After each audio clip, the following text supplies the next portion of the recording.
Christmas or Happy Christmas, however you are inclined to say it, or Happy Random Wednesday. I think it's Wednesday. Yes. Happy just regular old Wednesday, if that's your mindset as well. That is okay. So I had an adventure yesterday. I live streamed yesterday, and I thought I was going to come back and live stream again, but it was good what happened because it gave me actually a nice insight into, oh, why is this light on? Speaking of, sometimes my lights just randomly, I just randomly have lights on like that. I don't like it. Let me turn this thing over here that keeps all the lights off no matter what. Hello, whoever is watching live. I'm just chattering about what happened yesterday, which was I did my live stream, and I've live streamed before, not had any issues, and I don't think it was the live streaming that caused it. It's just like circumstantially probably was the straw that broke the camel's back on my car battery the way that I did it, because normally by the time I get around to streaming, it's in the afternoon, and I've done some driving in my car already. Yesterday, I started streaming like as soon as I woke up, and it was like for 3 hours and 40 minutes. It was kind of a long stream, and my car had been sitting since 6 p.m. the night before, so that was probably a strain on my battery because I had to have my phone plugged in while I was streaming because the phone got low in power. And I've done that before, no big deal. I charged my phone in my car a lot, and it's never a big deal. But I think my car battery, it was about 4 years old. She's gone now. She has been replaced.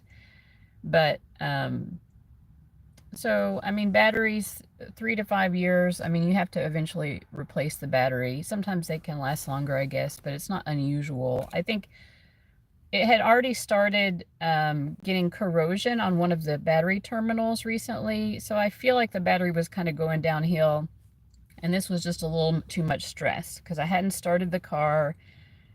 I was live streaming in the morning. It was very cold all that night and even that morning when I was streaming, and those are a lot of stressors on the car battery. But anyway, I called roadside assistance, or contacted roadside assistance, and luckily, it was Christmas Eve. Luckily, there was still someone to come help me, and I got my car jumped. I drove for like 20 minutes and then went to AutoZone. I turned it off and then turned it back on, and it did start, but I was just like, I'm going to have them test my battery to make sure, because if the battery is testing bad, which it was when they came out and tested it, I'm just going to go ahead and get a new battery, because tomorrow's Christmas Day. Everything's going to be closed. No roadside assistance is going to help me.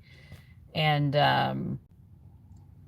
yeah, so that's what I did. So I got a new battery yesterday, but I've been wanting to live stream more, like many hours a day, like, basically full-time streaming, because I make pretty good money on here streaming, versus when I'm logged into Keen, it's a lot of sitting and waiting, and sometimes I'll get a long call or chat where I'll earn a good amount of money. A lot of it is like small little, making a little money here and there. Hi, Rach. Merry Christmas to you. I hope you're having a good one. I'm kind of chattering about my battery went out yesterday. I had to get a new battery, but it made me rethink how I want to approach doing this live streaming. If I'm going to be live streaming regularly, I need to get one of those battery packs, like the type that people take camping. Lots of people who do the van life thing too use these.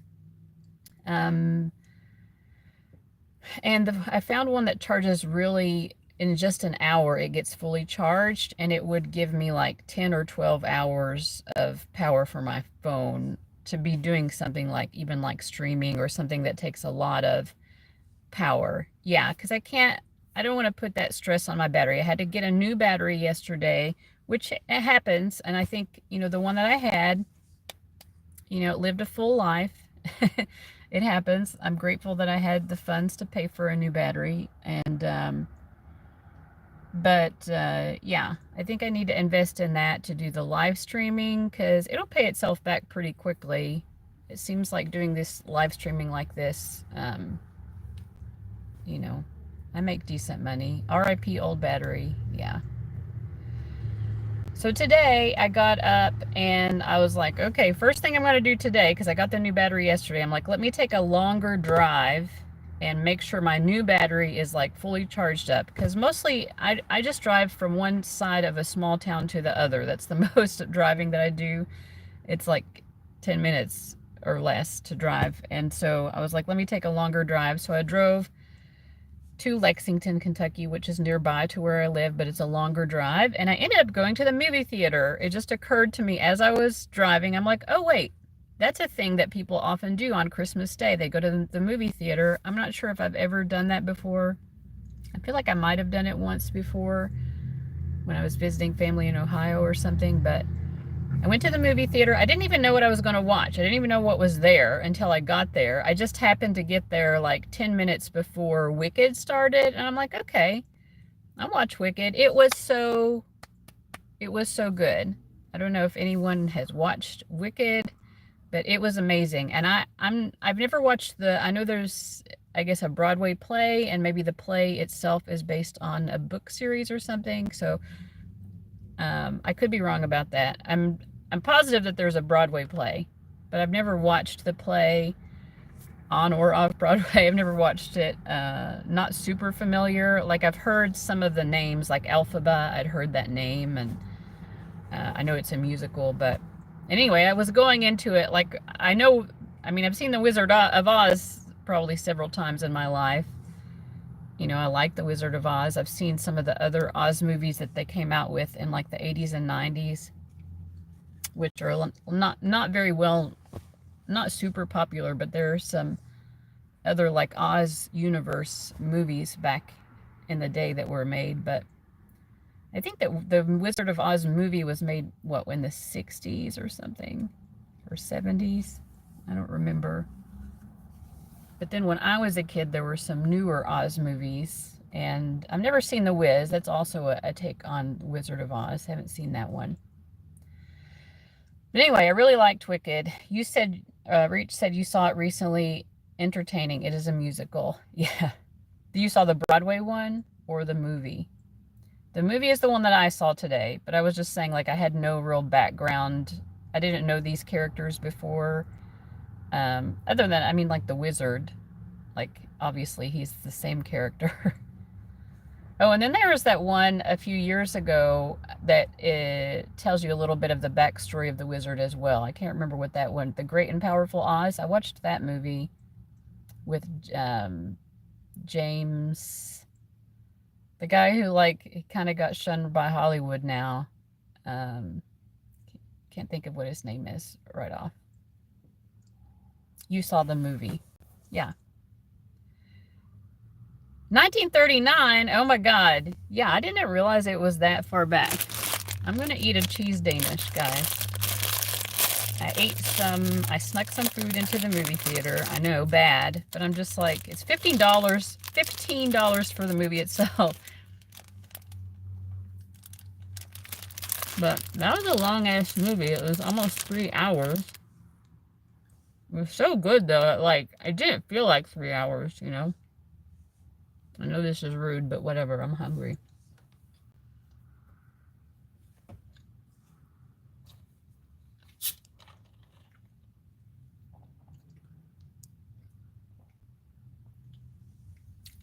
Pizzas? Yeah, that's impressive.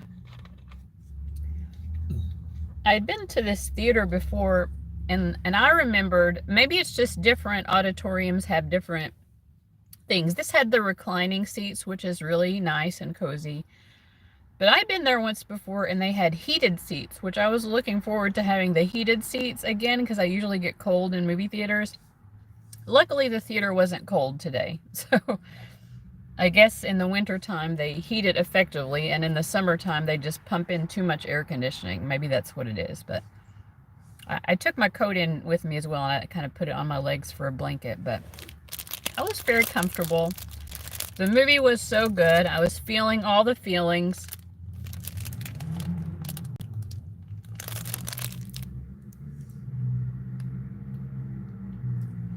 Yeah, $14 and change. I don't remember exactly, but basically rounded up to 15. And then it's like $5 for a soda or something. I'm like, dang.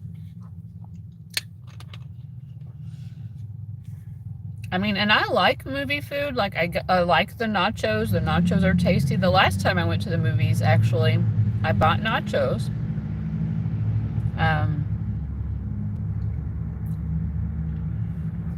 But I was just like, I had food that I could fit inside my purse and take in, and so that's what I did. I'm a bad kid. I'm not always bad like that, but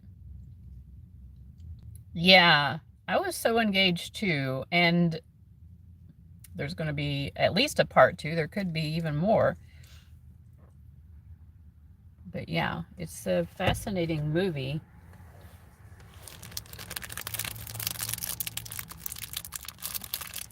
I don't know the actress's name that played Elphaba, but I thought she was amazing. And also Ariana Grande was amazing. So much amazing acting, actually. The guy who plays the prince, great. I mean, I feel like everybody was like on their SHIT, you know, they're doing great. That scene at the dance with the hat, yes, I started crying when they like start to, I don't want to be, this is possibly a spoiler for anyone who hasn't watched it. So if you don't want to know, but when where they're like becoming friends, yeah, I was crying. Yeah, that made me cry.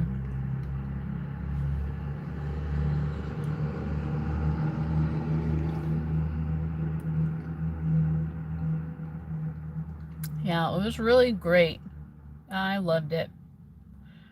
I loved even the color schemes, like the way the costuming for Elphaba versus the costuming for Galinda.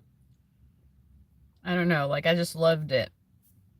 Everything was so good. The sets, everything was just amazing. Cynthia Erivo is the actress's name. Thank you. Yeah, what else? I don't know what else she's in. I don't really watch a lot of movies. I'm trying to think what the movie was I watched last because I went to the movies not that. Oh, it was Beetlejuice. Yeah. I did go see Beetlejuice. I don't know, maybe a month ago or something, whenever it was in the theaters. I think I caught it close to the end of its time in the theaters. That was good. And I bought nachos then. The nachos were good.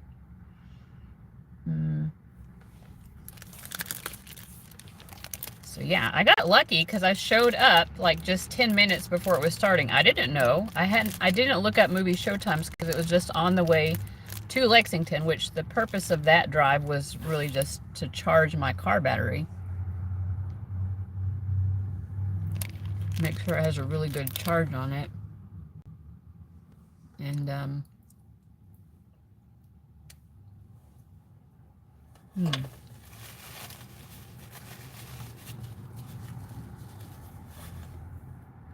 she doesn't have a British accent, is she? Now, does she in real life have a British accent? Because there was no hint of a British accent. I'm sorry to tempt you. I don't know how it is where you are. Where I am, most everything is closed except for the movie theater. Maybe, and then the gas stations here are open, which is good because I had to get gas. I was close to empty, so I had to do that before I went and charged my battery. But gas stations might have a bear claw.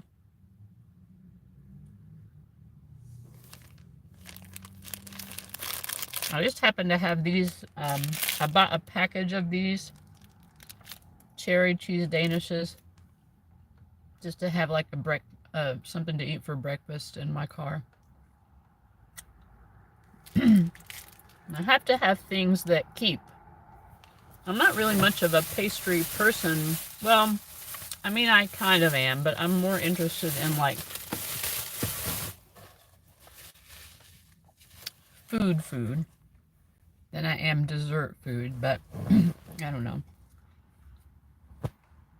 In about 2 weeks, I think I'm going to start doing keto again. I lost like 40 pounds in the beginning of this year doing keto and been taking a break, been focusing on strength training every day. I'm at like 45 days in a row of doing some sort of strength training.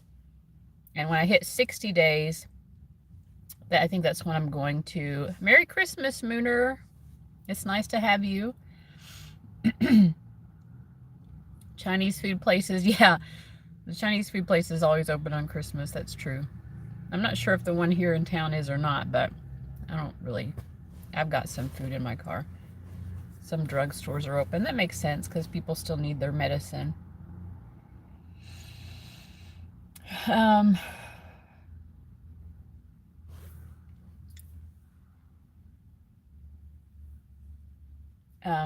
What was I saying?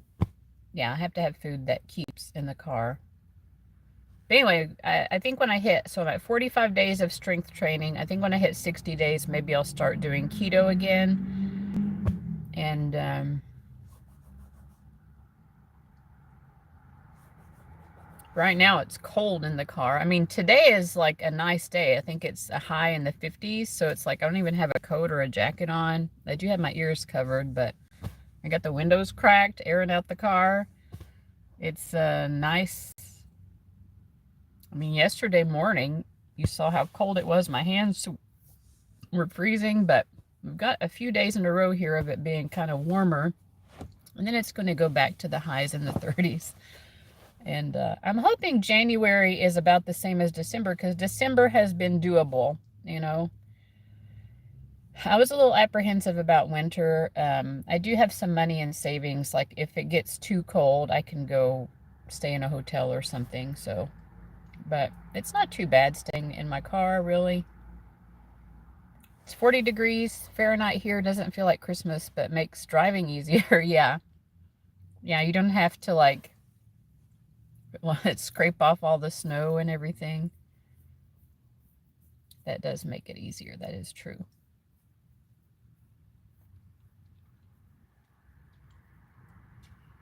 Yeah, I don't know. I mean, to me, it's just another day because I'm estranged from my family. I mean, I still have a good relationship with my dad. I'll probably call him at some point today, I guess, and say Merry Christmas.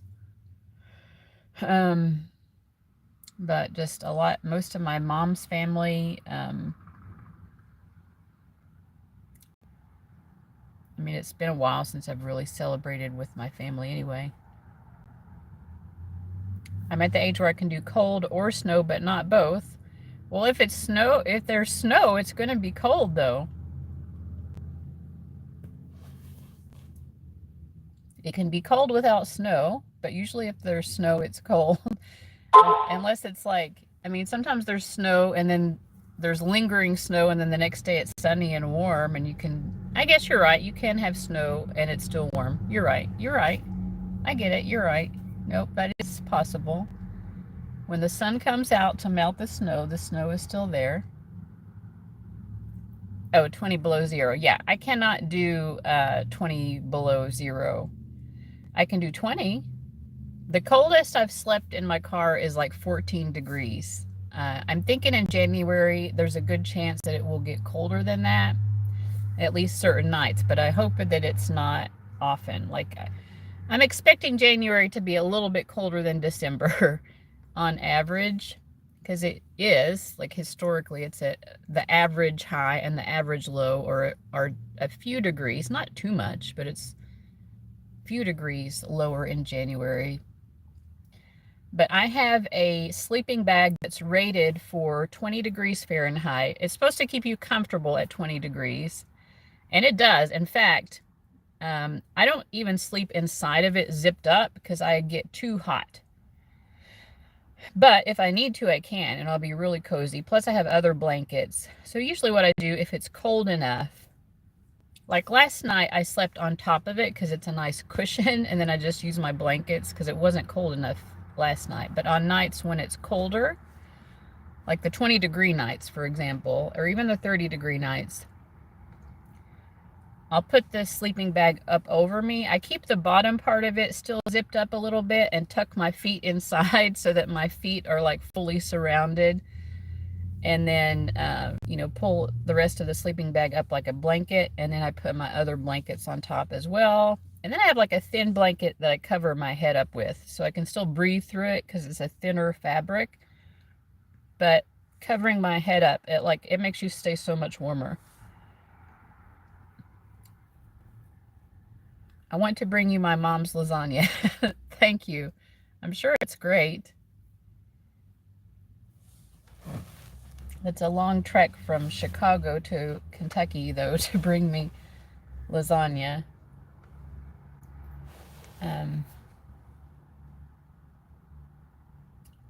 Yeah, I don't know if anyone is wanting a reading. If anyone out there is wanting a reading, my first reading is free. I think you've had a free one before, Rach, but if you want one, that's fine.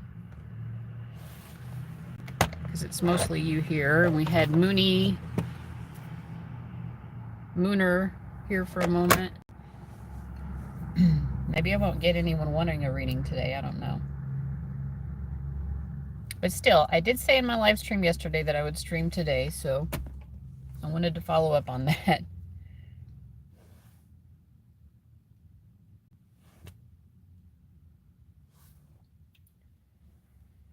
But yeah, I think when it starts getting warmer again, I will probably also invest in one of those coolers. So by then I'll have the battery pack. And then I can get one of those electric coolers, which it's surprisingly, they don't take very much electricity at all. But it will be really nice because this past summer I did not have anything like that. It makes it tricky eating out of your car when you don't have refrigeration and it's hot outside. Especially, and then like not having a cold drink when it's hot.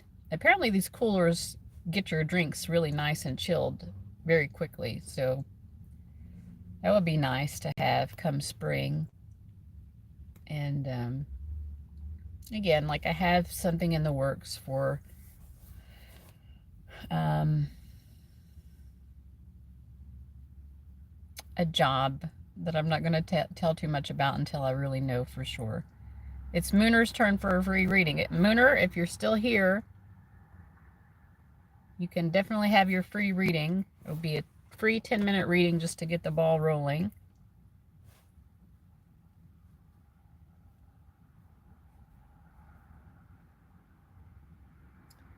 The other thing I think I would do, like when it gets warmer, maybe is to kind of invest in the van life thing. Right now, the back of it is, the bed is just on top of the 2 bench seats, which are folded down. Because the cargo area in this Chrysler Pacifica, like a lot of small vans or SUVs, like the seats fold down and create a flat cargo area. And that's what my mattress topper is on to make my bed. But the bed takes up the full space. And also, if you think about, hello, Trace, Merry Christmas.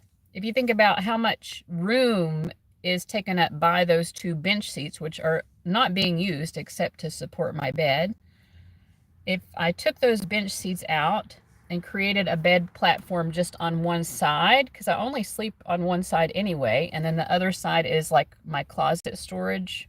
You know, I have 2 trunk organizers on one side where I store clothes and other things. But I could have a platform bed with storage for my clothes and stuff underneath the bed, which would make a small area for like the cooler, for example, or even like a camp toilet, which I would really like. That would really just make it a lot easier for me than always having to find like a public toilet somewhere, you know. Like I don't mind showering at Planet Fitness. I don't need my own shower. Like some people really prioritize that when they're doing a van build conversion type thing, but I would like a toilet. And for number ones, you know, number twos, I can still go to the public restrooms to do that, but Hello to everybody watching. If anyone wants a free reading, you can be the first reading of the live stream, and that would be for free. Just let me know in the chat that you would like that.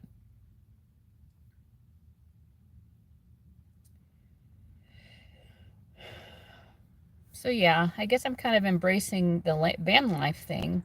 Like anyway, chatter.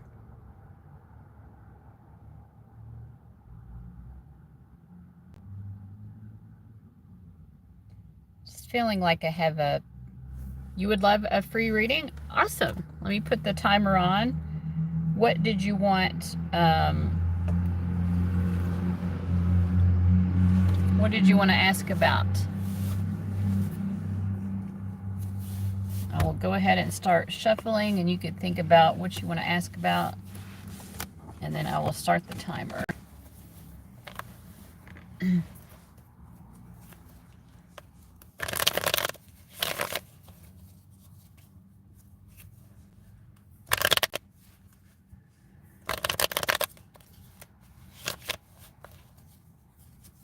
Seeing the Strength card at the bottom of the deck, that's a good sign.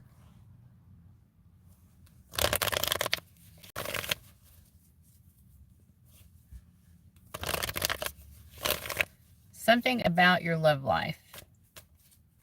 Do you just want to hear whatever your spirit guides have to say, or is there something specific you want to ask about your love life? If you have a specific question, don't be shy. If you don't, and you just want to see whatever your spirit guides come up with, that's fine. Sometimes they come up with, you know, I'm not going to judge it too much anymore when people ask such an open-ended, because sometimes some really helpful insights do come through. Okay, well, take your time formulating your question. I'm not going to rush you. And obviously, I'm going to put 10 minutes on the clock, so it doesn't have to be just one question. It's like, what question do we want to start with? And you can ask other questions along the way that, you know, come up through the course of it. Hello to everybody watching. It's nice to see everyone. Well, I don't really see you. That would be weird if I did. I'm not that psychic. Do have some oddball psychic experiences from time to time, however. 7 people watching, yay!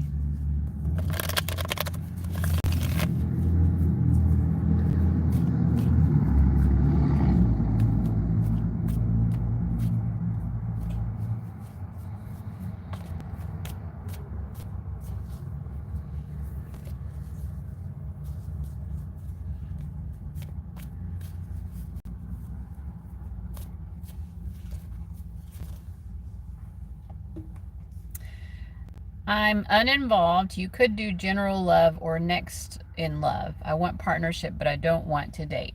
Okay. All right, let me see what your spirit guides have to say. Let me start the timer here. What do Tressa's spirit guides have to say? We have the King of Swords. Is this a person coming into her life, or is this an S? Hello, Hajira. Oh, thank you so much. Aw, thank you, Hajira. I hope you have a happy Christmas as well. Maybe how you should put yourself out there. Okay. Well, I am getting someone coming in because I got the King of Swords, and I asked your guides, is this about someone coming into her life, or is it representing an aspect of herself? Oh, or is it something else? Is it someone from the past? No. Is it representing her question of how to put herself out there? Oh, okay, so your spirit guides knew what you were asking. You know, like I asked, is it about her putting herself out there? And I get the Sun card, which is like literally also a card meaning putting yourself out there. Okay, so That's funny. Your spirit guides knew even before you asked it. Oh, really? Yeah, your spirit guides knew even before you asked that you wanted to know about putting yourself out there. Okay, let's see what we've got here.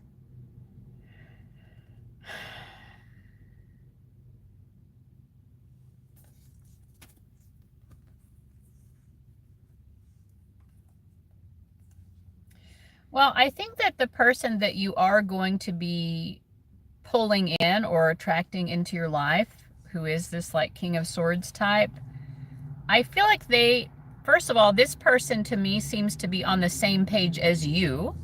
With the Page of Cups reversed, they don't really want to do the dating thing either. They also want to find a successful match, but they don't want to do the like playing around, like, you know how there's nothing wrong with this, but when people are in dating mode, sometimes they're like, it's not very serious, or like people are going out and pretending to have a good time when they're not, or you know, they're focused on trying to make a good first impression rather than being their genuine selves. I feel like this person doesn't want to have to deal with that either. So the fact that you don't want to do that in order to find your next person is actually compatible. It's a compatible need and desire to the person that you will be with next, because they are kind of like that as well. They're like, I don't really need that whole making a good first impression. It's not that this person wants to make a bad first impression. It's not like that exactly. It's just, you know, I think that I get the feeling with this King of Swords, like it stresses this person out to have to put on that show, you know. They don't want to have to work so hard to sell themselves to other people.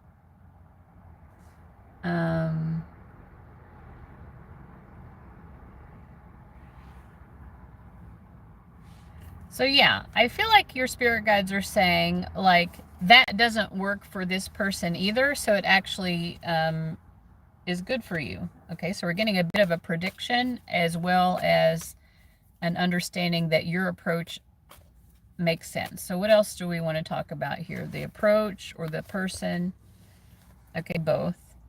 I feel we've got the Tower card and the Ace of Swords. Like I think that your spirit guides are, it's kind of like if you expect this to happen, like you are manifesting this person just kind of sporadically coming into your life with the Tower card. It's like you have this trust and faith that this person will come into your life when they're supposed to, and because you have that trust and faith, that is exactly what's going to happen. So that's interesting.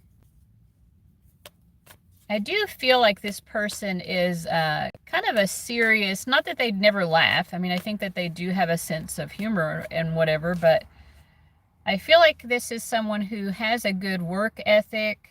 They're focused a lot on that side of life. The hard worker.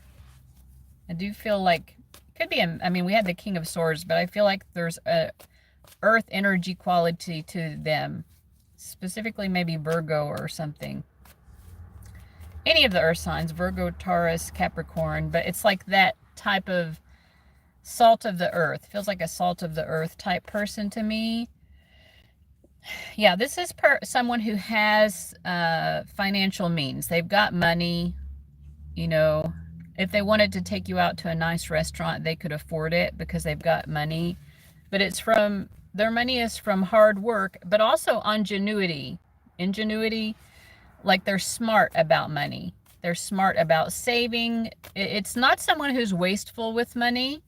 So they have accrued money partly through hard work, but partly through knowing how to invest wisely, knowing how to save wisely, knowing how to make the most of their money. They're not someone who splashes money around all the time, but at the right moment, this is the type of person who, like, when it's the right moment, they'll take you out to like a really nice restaurant, like an expensive restaurant, you know, but it's like, I feel like their mindset is like, those things can be appreciated so much more when we just do them on rare and special occasions,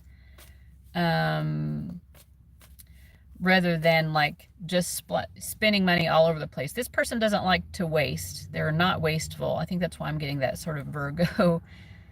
They're kind of a tightwad, actually.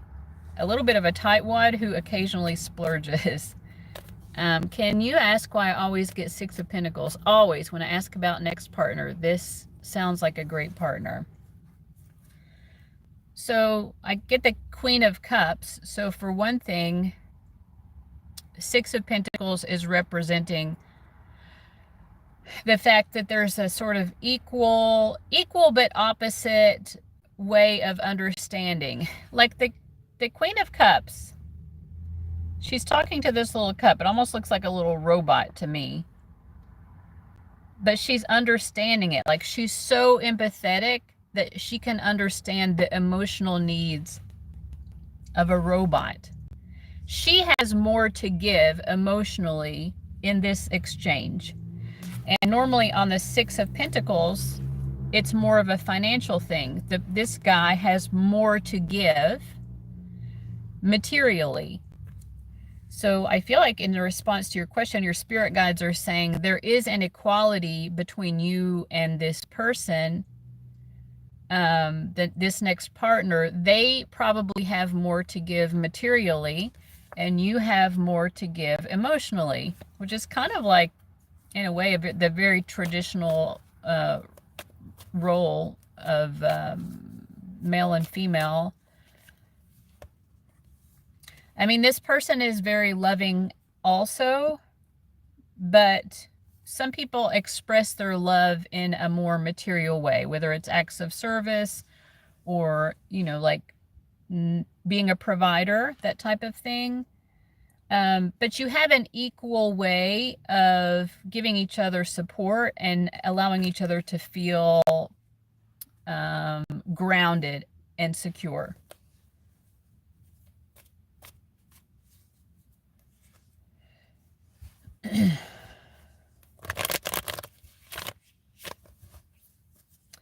All right, so anything else for Tress about this person? I think that you help to draw out this person's emotions because they are very emotionally. It is sort of like still waters run deep. It's kind of like the strong silent type, still waters run deep, right? Like there's so much beneath the surface with this person. I think that you are going to spend many, many years drawing out this person's emotional inner core because it's so tightly within them. There's so much that is just so hidden within emotionally. They don't open up very easily. You have that to give. And I think what they have to give to you is maybe a sort of material security or even luxury that perhaps you've never experienced before, a level of luxury that you haven't experienced before. Like I said, this person doesn't like to waste money, but when they do, they do like to spend money on nice things, and they will lavish you.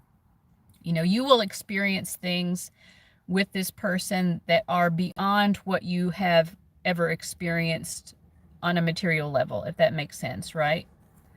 Like taking you to fancier restaurants than you've ever been is one that I almost feel like it's a prediction, that one.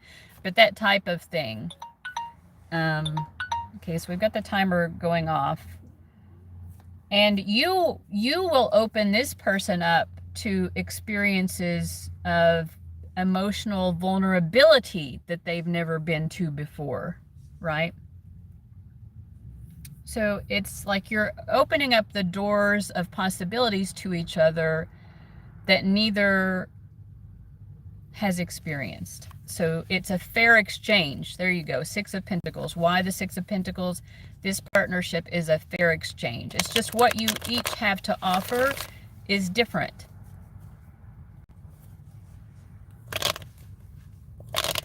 Sumi, it is great to hear from you. The readings are via Super Chat. So you can pay $5 via Super Chat and get a 10-minute reading.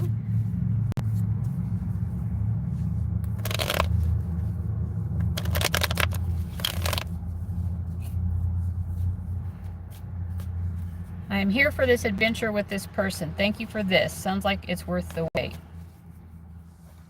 Yeah, I like it too. It feels good. It feels super stable and very adult. I don't know, in a good way. Not that being an adult is a bad thing, but I'm just saying, like, I agree with you. It feels good. Yeah, I do feel like very strongly you both are going to open doors to experiences you've not had. But I'm not going to beat a dead horse because I already explained that.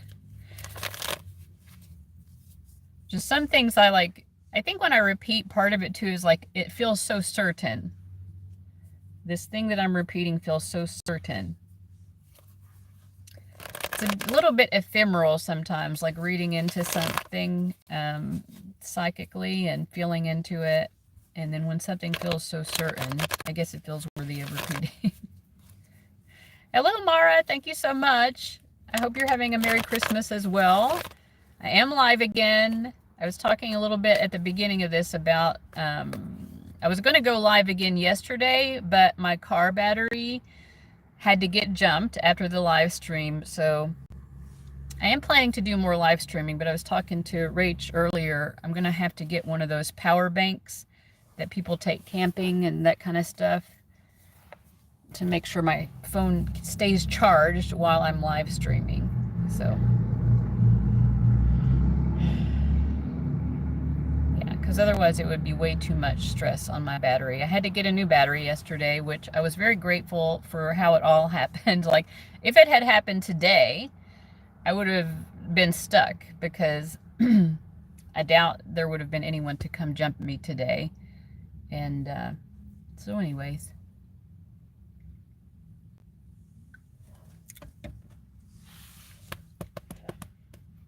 Yeah, I hope everyone's having a Merry Christmas. Did anyone open any especially good presents this morning? Hello, Priyanka. I hope you're doing well. I'm doing well. It's nice weather today. I've got the windows open even. End of December, and I've got the windows open. So much different from yesterday morning when I was streaming. It was cold. It was still so cold. And it's nice. I went to the movie theater today and I watched Wicked. It was really great. I recommend it. Thank you. I got these in a 2-pack from Walmart. There's one pair that's gold tone, which is what I'm wearing. So when I'm wearing gold tone, I feel like I'm in my solar energy. And then I have another pair that are silver tone. When I'm wearing the silver tone, I'm in my lunar energy.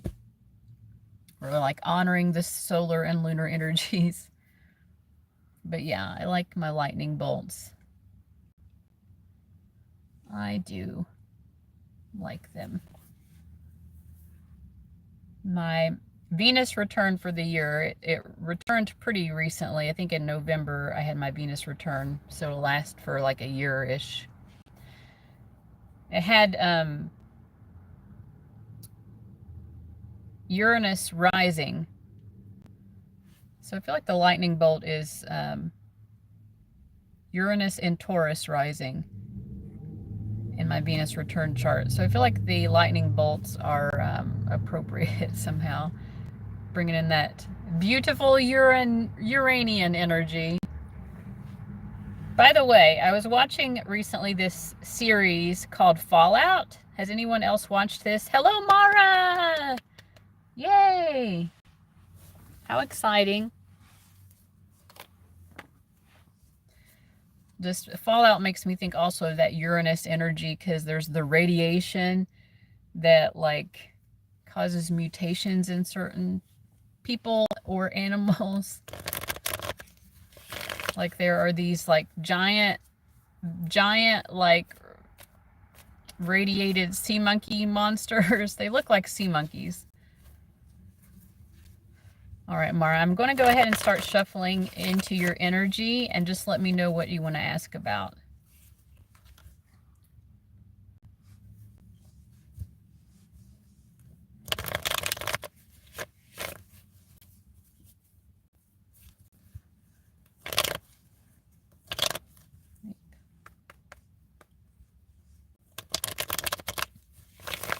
Okay, just want to see whatever comes out. All right, let me go ahead and start the timer. What do Mara's spirit guides want to say to her? We have the Four of Swords, so they want to talk about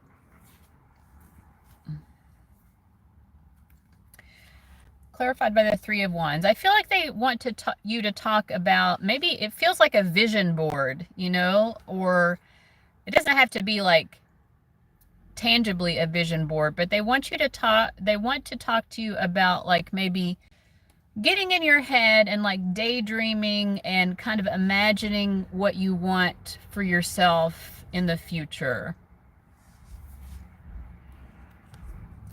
What kind of people do you want in your life? What kind of experiences do you want in your life? What are the happy times? What indicates a happy time for you? I feel like in particular though, they want to know, they want you to get into, to envision the future life that you would most want to live. We'll just put it that way. They want you to envision the future life you would most want to live, and let anything come out. It's kind of like brainstorming, but brainstorming the greatest vision for your future life that you can imagine. Oh, that's cool, Rach. Okay. I feel like the reason they want you to do this is because they feel with this Emperor that basically you can make it a reality, but they, yeah, I mean, they want you to do the envisioning first. You have what it takes right now to put a vision like this into reality. Okay? But they want you to be able to think outside the box. That's coming through strongly because we had both the Fool card and the Hanged Man. It's like really releasing the possibilities, like opening yourself up to any possibility, like, and like, what would you really want to experience if you could in life? Thank you, Rach.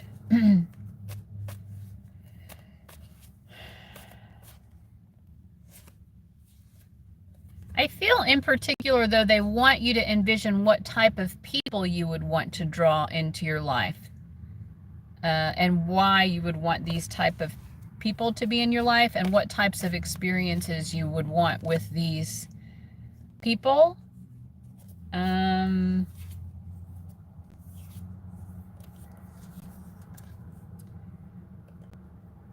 Like if you're going to be having experiences with other people, what suits you, right? Because the Queen of Swords, I don't know, there's this feeling of like you need to be surrounded by the right people. It says nobody's watching. I don't know. I hope you're hearing your reading, Mara. But anyway, any more about that? Like drawing in the right, envisioning the best life, envisioning people. I think that they're saying like you deserve, I'm not putting a judgment because I don't know like what types of people you associate with, but like they're kind of saying like you deserve a better social life than what you've had, or you deserve more mature people in your life than what you've experienced. You need to be associating with people who are really on your level. So I think they want you to kind of envision what that would look like, basically.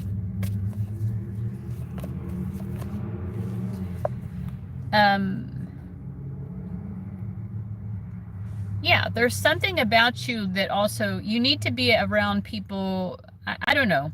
It's like you just need a better group of people to be around. People who are special, people who understand what's special about you, right? You understand each other's specialness with this Sun card. And the specialness really comes from within. It's something about us as an individual. It isn't like I'm special because I'm part of this whole swath of people who share this common thing in their life. It's about I am a distinct individual. I am, you know, like there are many stars in the sky, but each star is distinctly different, right? There's something here about surrounding yourself with people where you can see that these are special people and they can see that you are special people. Yeah, my social life isn't the best. I just don't know how to find those people. Well, I think that you will, though, and that's why they're wanting you to envision this. Like, what does that look like? Can you imagine in your head? You know, because they want you to get almost sort of meditative with that. The initial card was like the Four of Swords and the Three of Wands. So the Four of Swords is like, you know, lean back, you know, lay in bed or lean back in a recliner or whatever, and you can even kind of close your eyes and just see what comes. Like, I'm imagining interacting with people who are special like me, not in exactly the same way that I'm special, but as special as I am, and they understand that I'm special as well, that type of thing.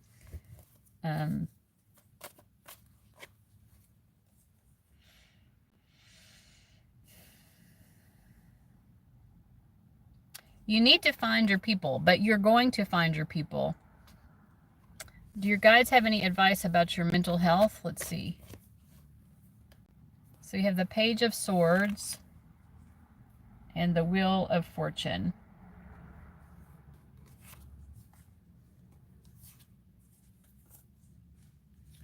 Well, I think that they're saying, first of all, you have to, I mean, this is making me think of monkey mind or like erratic thoughts, you know, because the Page of Swords, even on its own, is sort of, can be like thoughts that are whipping here and there. There's lots of changeability in the mind.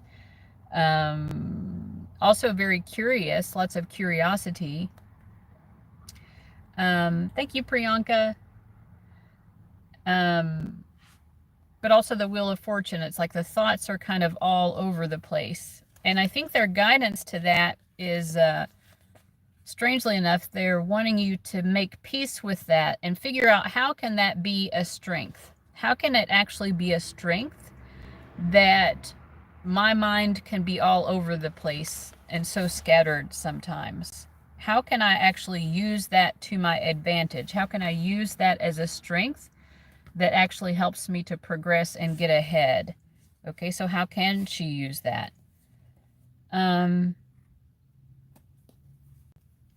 Five of Wands, Four of Cups. I don't know. I kind of feel like they're saying, like, because your mind is all over the place, you can have multiple perspectives. It's almost like you could argue with yourself. Like you could have an argument with yourself in your head. And they're saying you could view something like that as a negative, or you could say, well, this is a gift. It's a gift that I can have this dialogue. I can have such a vibrant dialogue within my own mind, because dialogue always leads to greater knowledge. I feel like they're basically wanting you, I mean, in summary, Mara, they want you to look at certain aspects of your mental health and see what the strength or what the gift is in the challenge. Yeah, it might be challenging if your thoughts are all over the place or something, but like, what is also the gift, right? Sometimes our gift is our challenge.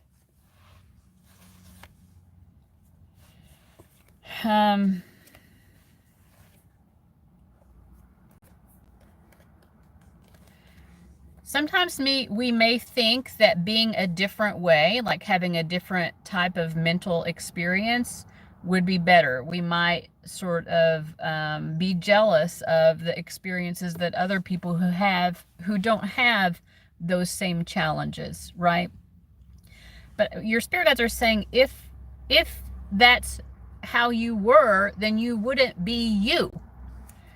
It's actually reminding me a lot of the movie Wicked, which I watched today, and Elphaba has green skin, and it's like people are always like, ah, you have green skin, like every time they see her, like, but it's the type of thing that in the end, a difference or something that's challenging about you ultimately can also be a source of strength in a way. I don't know.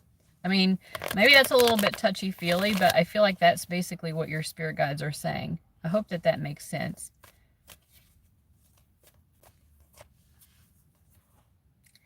Yeah, they're saying you are exactly the way that you're supposed to be. So a lot of what they're saying about your mental health is just to have acceptance for the way that you are.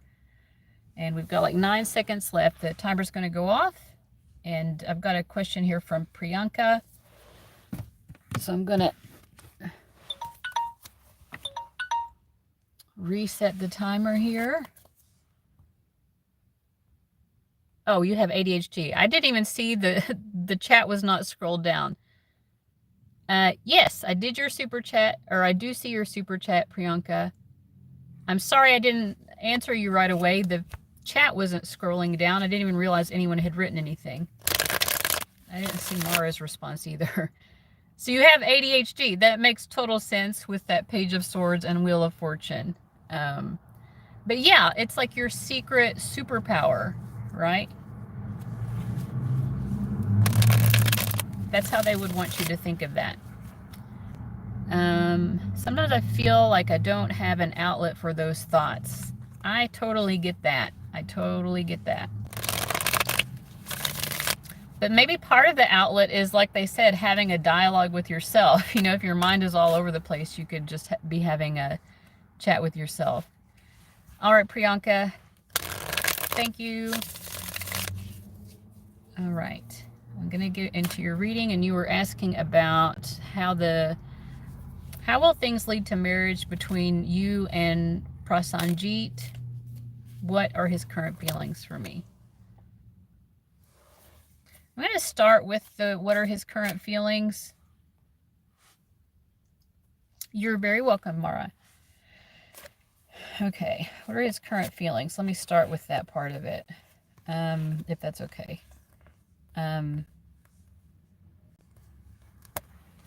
Well, I feel like he feels like hopelessly attracted to you, right? With the Five of Swords, it's like he has to surrender to his attraction. He's seeing you as very hot, seeing you as this Princess of Wands. And I think he's seeing a future with you, you know, because we have the King of Pentacles as the shared energy. Yeah, he definitely is seeing a future with you, wanting a future with you. But there's some sort of surrender here. Like, you know what it is? I feel like he is so into you that his life is no longer his own. It's like he's surrendered to these feelings. He's like, okay, I don't have my own life anymore. My life is about Priyanka. My life is Priyanka. My life is for Priyanka. My life no longer belongs solely to me. That type of energy. Oh, he's married. Well, no wonder that we have the Three of Swords there then as well. Yeah, you probably told me that before and I had forgotten.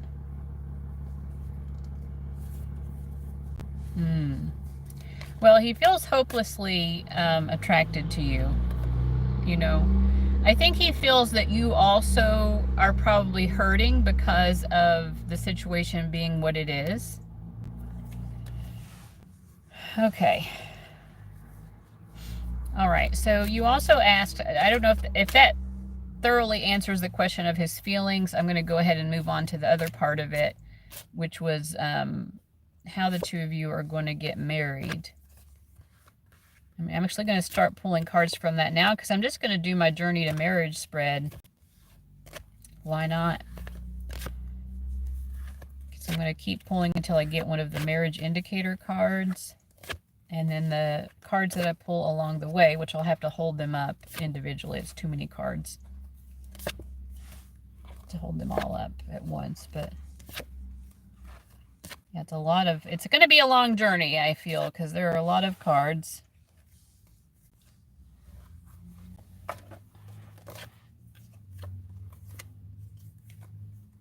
Hello, Queen Bee. Merry Christmas. Okay, 4 of Wands. So we got the 4 of Wands, so that's the marriage indicator. Okay.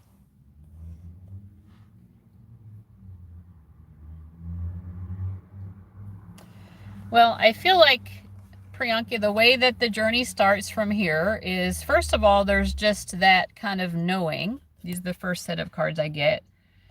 There's sort of just that kind of knowing, like I can tell, like Priyanka, you can tell that Prasenjit is attracted to you. And yet there is this social barrier, the fact that he is married. So there is this obstacle to be overcome. But it's like it starts out with both of you kind of feeling like somehow or other it's going to come to pass. It's making me think of the movie Dirty Dancing. I mean, the social thing that came between the two of them was different. It was because they were from different, like she was from a wealthy family. He was a poor guy who was just hired to be a dance instructor or something there. And, but it's that kind of feeling. It's like, I don't know how, but it feels like we're going to come together somehow. So that's how it starts out, which is kind of where you all are now. And I think the next phase of it is probably what we're already kind of starting to pick up about his feelings, that the situation then starts to make him emotionally distraught. He goes round around in his head with this 7 of Cups and Wheel of Fortune. Like, what am I going to do? Do I stay with my wife? Do I leave to be with Priyanka?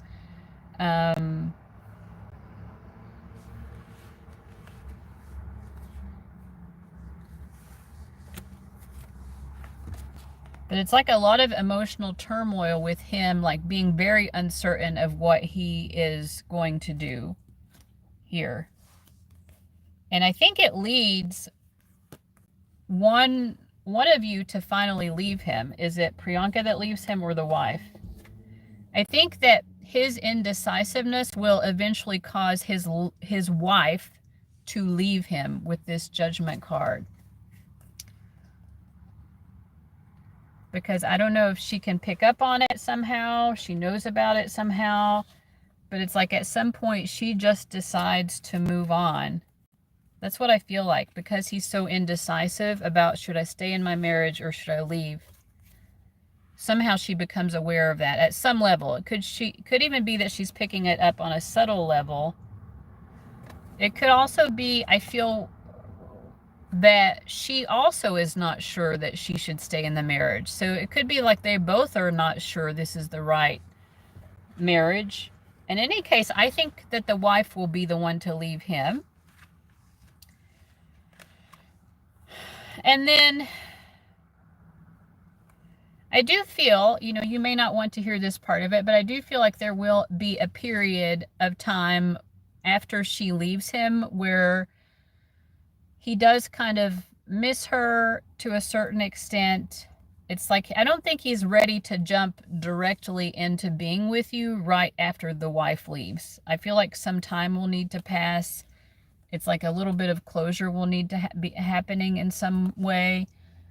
Because I think he'll still be curious about what is she doing when she moves on with her life? Like, who is she moving on with? But I think once he gets that closure, he needs a moment to deal with the fact that the wife has left him. Once he gets his closure, I think he will sort of pick himself up and dust himself off and kind of reevaluate his life, basically, and just think about, like, well, what are all the potentials available to me? I don't have to be a chump. I don't have to be alone. And I think that it will be at that point, and I'll look here in a moment to find more about the timing of this, but like at that point, I think is when he will say, well, you know what? I could connect with Priyanka again. I could reach out to Priyanka pick up where we left off, see if we can, you know, like keep going forward. And that would be what would lead to the marriage. So I hope that that journey is making sense here. So basically he and possibly his wife are both kind of going around in their heads, not really sure if they're in the right marriage to begin with, or if the marriage is right for him. But I think she will be the one who leaves. After that, he'll be in a time of wishing she hadn't left, or just like dealing with finding closure from her leaving. But eventually he will realize, I can reach out to Priyanka, and I feel like that's what's happening. So that can still happen even though you're not in contact now. I'm talking about the future. But when would it be when he would reach out?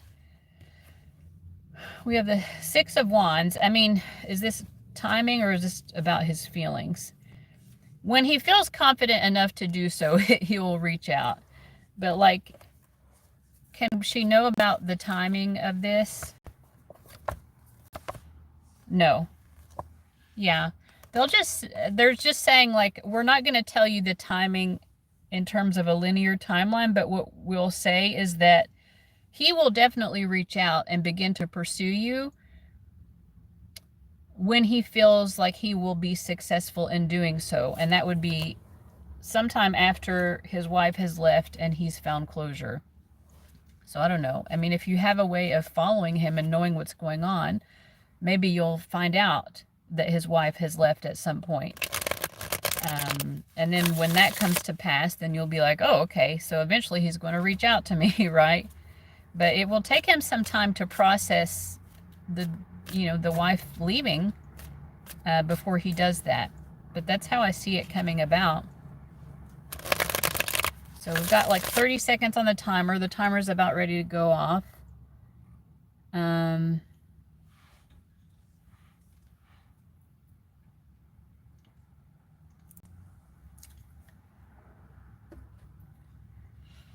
And then I've got Queen Bee up next. Yes, he is hopelessly attracted to you. I think it causes a problem for him. I think that he wishes he were not, because it would make it easier for him being married. He doesn't really want things to be that emotionally complicated.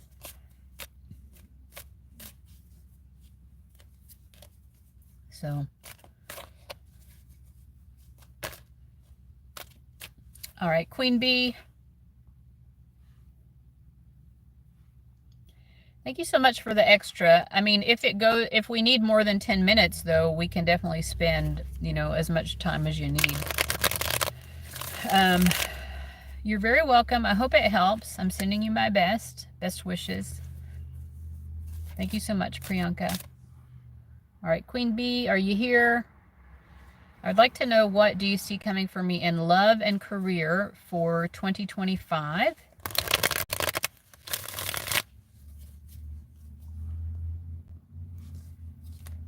Hello. Okay, in love and career, is there one in particular that you want to start with? I'm going to start with one or the other. We could do 10 minutes on each if we need to. Or even longer. You paid $20, so. Okay. Let's see. Which one do your spirit guides want to talk about first? Do you want to talk about love first or career? So I pulled 10 of Cups for love and World card for career. So they want to start with career. So let's talk about that. I feel there's positive energy for both, though, with that. Both of those are positive cards. So just what's coming in for love and career in 2025.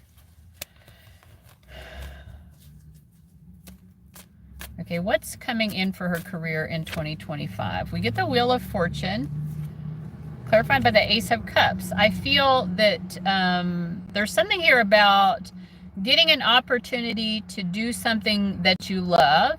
Is this something new or something existing? It is something new. It's a new opportunity. There's some new opportunity coming in your career life that will give you the opportunity to do something that you love. Okay? Is this something that she would already kind of know about now or be able to foresee herself? Yes, strongly. It's something that you kind of already know that you want to pursue in 2025. Something that you already know that you're wanting to pursue. You already kind of see it as a possibility, and your spirit guides are confirming this will be, this opportunity will come to fruition and be a possibility. You will do this thing. It's something that you love, something that really like makes you feel alive, makes you feel confident, makes you feel good about yourself.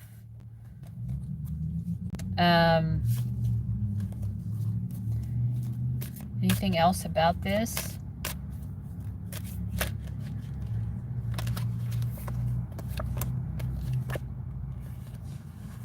I feel like they're saying don't stop.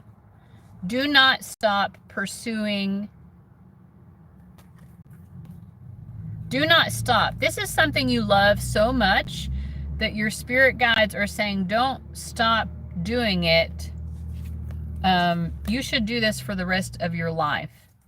In some capacity, don't stop. Maybe you're thinking about doing something new in your career, but only temporarily or something. I don't know, but they're saying, don't stop doing this.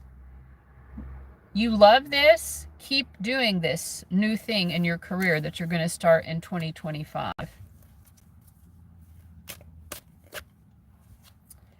It's something that you already know that you want to do.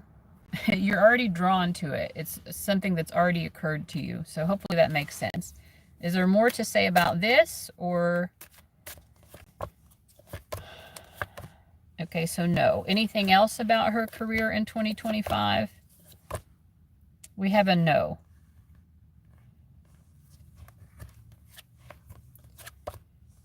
Yeah, there's nothing more else to like really predict. It's just that they do want to give you some sort of insight or guidance about this experience. This will be an experience that really helps you to understand who you are with this Hermit card. And that's why they don't want you to stop doing it, because the longer you do it throughout your life, it's like you're uncovering the layers of yourself through engaging with this thing regarding your career that's doing something that you really love. In what way is it helping her to understand herself? For one thing, it's giving you a lot of opportunities. I don't know if it's giving you opportunities to talk to people, have conversations, unique conversations, or to travel. Is it travel? Is it conversations? It gives you an opportunity to travel. Yeah. One of the things that this new career thing is, it gives you the opportunity to travel and explore, to expand your horizons and have new experiences. Experiences that nobody else has ever had. It's interesting, they're saying this like, we can visit the same places that other people have visited, but our experiences there will be unique. There's something about the way that you travel that will be giving you unique experiences, but there will be travel opportunities related to this. And just like, I don't know, it's like exploring new terrain in a physical way also helps you to explore new terrain within your own emotional well springs, your own soul. Yeah, there are going to be so many things that you did not even know about yourself that will be revealed. Okay, good. You have a good idea. You have an idea of what Spirit is saying. A good idea. I added the word good. Yeah, but it's going to reveal so much to yourself about yourself. And so that's why they want you to keep doing it. Any other guidance about this walk of life? No, there's nothing else to say there about that. So, hello, Mara. Okay, so I don't know if you had anything else specific to ask about career, but that's all I'm getting about career. So they gave the prediction and then they kind of gave the guidance about it. That's all that they have on their end, but you're welcome to ask anything else, Queen Bee. If not, I can go ahead and move into the love portion of it and see what they say about that. I'm going to give you a moment to respond there to see what you want to do, just to make sure if you had any other career questions. And if not, we'll go into the love part. And then you will be up next, Mara. Okay, move to love. All right. What about 2025 for Queen Bee in love? I'm going to drink some water here. First of all, because I feel thirsty, but also water is good to drink for a better psychic connection too. I really should drink more of it for that reason.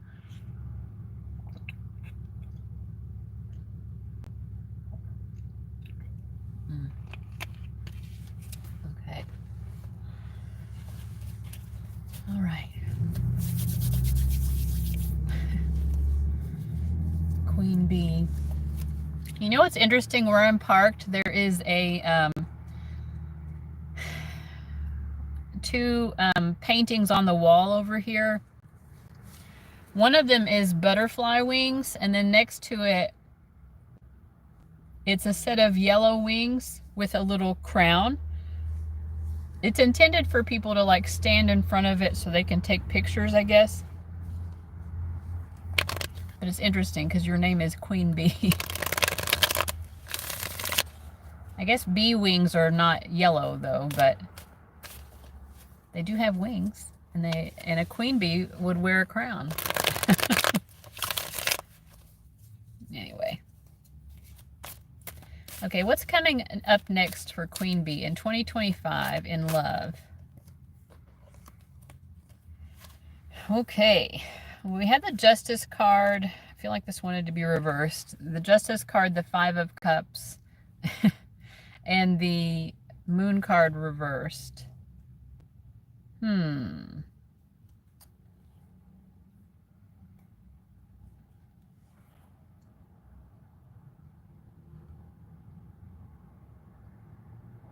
Hello, Star Girl. Have you been here before? I feel like your name is familiar. Okay, I'll get. We have Mara and Queen Bee in front of you, and it's great to see you. I'll be glad to get to your reading soon. I think your name is just reminding me of Star Girl, the Practical Witch, probably. But anyway, so I don't know. I get the feeling here, to be honest, it's almost like disappointment. I don't want to predict disappointment in love, but like I cannot stretch these cards. You know, on its own, the Justice card might mean like meeting the perfect match, but here it's almost like, you know, maybe you have an idea of what the perfect partner is that you're looking for, but it feels like 2025 is disappointment. Like you're not finding anyone who really fits the bill for that perfect match, but you have an idea of what you're looking for.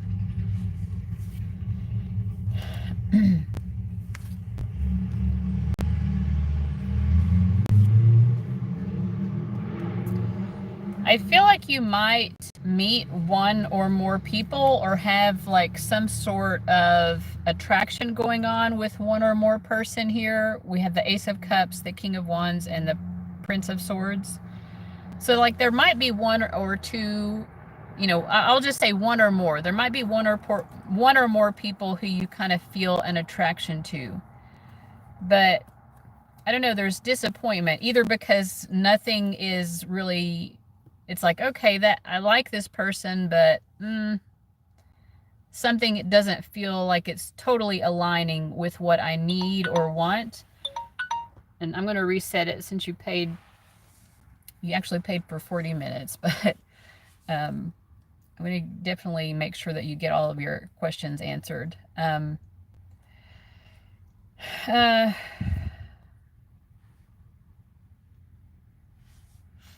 Yeah, this is for Queen Bee. I'm talking to her about 2025.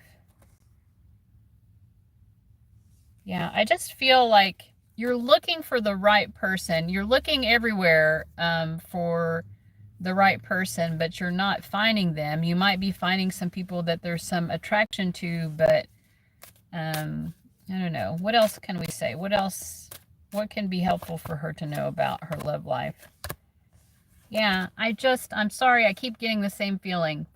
8 of Swords, 8 of Wands reversed, 3 of Cups reversed. It's like you are finding people, but who you're finding is just, it's not right somehow. Either it just doesn't end up going anywhere.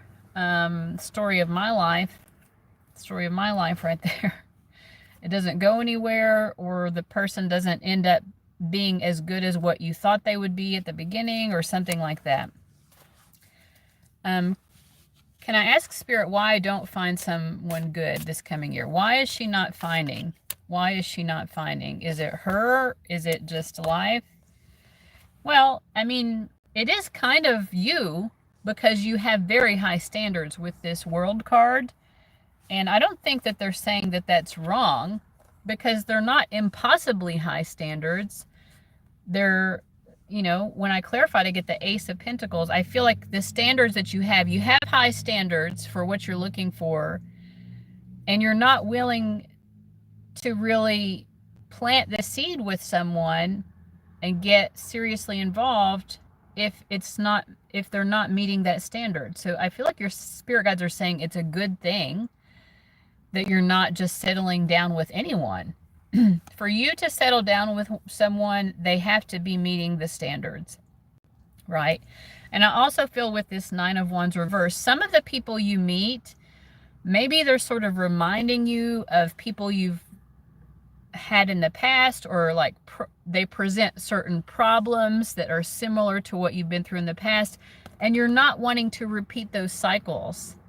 So I feel like your spirit guides are saying, like, it is actually positive that you're not, because you're keeping your standards high in a very practical way, in a way that is in your best interest, actually. So why isn't the universe bringing her in 2025? So it's good that she's keeping her standards high, but why is 2025 not a year in which the universe can still bring her someone who does meet her standards?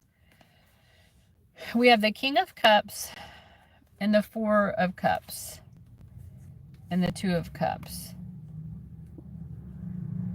Hello, Nora. Okay, I'm going to have to make a list here in a minute. Okay, we've got a few people before you, Nora, but it's good to hear from you. Okay, the guy who does meet your standards. Okay, the guy for you, the guy who does meet your standards and is right for you, he's not ready for love. Okay. I hope that's making sense. Like, there's a guy out there for you, but he's not ready in 2025, right? You both have to be ready at the same time. So it is a timing thing. I wouldn't say it's a divine timing. It's just about the two of you have to be on the right time and both ready. He's not ready yet. He's not ready yet. 4 of Cups. But the man who will love you, and the man who you will love, in 2025, he's not ready yet. And you are not settling until you connect with this guy, because this is going to be the guy that does meet your standard. This is going to be the guy that is presenting with the right love for you, and vice versa. Does that make sense? It makes sense to me. I mean, it makes sense to me. What's the advice to Queen Bee? Good things come to those who wait. Yeah. Good things come to those who wait. It feels like a burden sometimes, waiting. Yeah, waiting, having to be patient for things like this to come to pass. It feels tough sometimes, but when you get there, it will all make sense. When you get to that point, it will all make sense. Will me and my ex-B have another go around in 2025? From what I was picking up, I don't really think so. Not in any serious way, you know, because it feels to me like you're avoiding rehashing the past. But let me just ask to make sure. Will Queen Bee and her ex-bee have another go-around in 2025? Okay, well, you will. I'm getting a yes. So maybe not wanting to repeat past patterns is just about a new person. Like you're trying to avoid doing that with a new person. But yeah, you're going to have some sort of go around again. Because I do get 2 of the cards upright. We get the Lover's card. We get the Death card representing him. And then we get the Chariot reversed representing you. Like, I'm not sure that it's going to go anywhere that you want it to, because the Chariot card reversed is like you're not really in control of the situation. I think he has more power and control over the situation. I was so sure this year I wasn't going back, but I did end up doing it. Oh my God. Well, that's what these cards are saying for 2025. So it's like a similar thing. You're not in control. You're not in the driver's seat. He has the power, I think, to pull you back in, and he will. Do you want advice about this? Or, I mean, I don't want to, sometimes people don't want advice, you know, so I'm not just going to offer it up, I guess, unless you want to know. I mean, I feel like your spirit guides are saying, the Temperance card, they're just acknowledging, they're like, you know what, sometimes we just have to keep having the experience until we're done having the experience. So they're validating it. They're validating it. I feel like we got that same, didn't we get that same message for you once before? Can we ask Spirit, what's the point of us going back together if it's not going anywhere? Well, I think he's pulling you back in, and you're allowing it, but what's the point? 10 of Cups reversed, 5 of Swords reversed, Page of Cups reversed. I think the point of it is that there's something here that keeps feeling unresolved for both of you at some level. For him, the unresolved thing is like, I never experienced the full emotional potential with Queen Bee, or I didn't get the full level of happiness that was promised, or like, you know what I mean? It's like if you go to a buffet and you don't get the opportunity to eat everything at the buffet. In terms of emotional fulfillment, that's what's missing for him. Like, he didn't get all of the wonderful emotional experiences that he knows were possible, and so he keeps wanting to go back for more. For you, it's the 5 of Swords reversed. So I think what you keep going back for is looking for your own ability to have control. You keep going back trying to find your ability to be in charge, to be the one driving the car. You're looking for that. So it is, you know, with the basically the Page of Cups in reverse, it's a learning relationship. This is a relationship that is meant for learning, and I guess some of you both feel like you haven't fully completed the lesson, basically.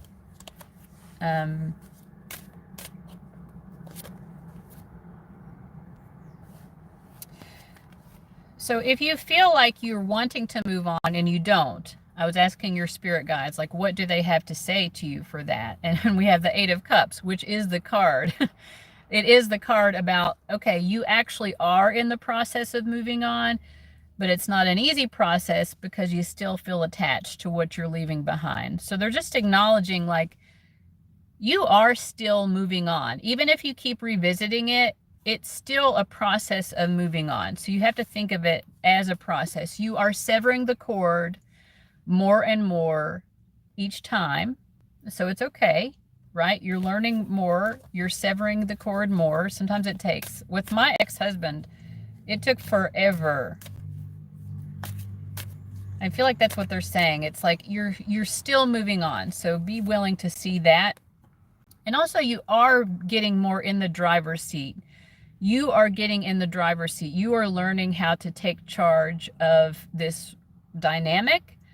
And also, it's teaching you how to take charge more in your own life as well, so that you are not going to get sucked back in or pulled back in by someone, which will also ultimately bring you greater peace. But yeah, let me know, Queen Bee, because you ordered 40 minutes. We've done 20 minutes, and if you want to do more, we can, because I just want to make sure that everything is answered thoroughly. So just let me know, and I'll give you a moment to respond here. And while you're doing that, I'm going to make a list, because I've got a few people on the queue here. We have Mara. We have Stargirl. And we have Nora.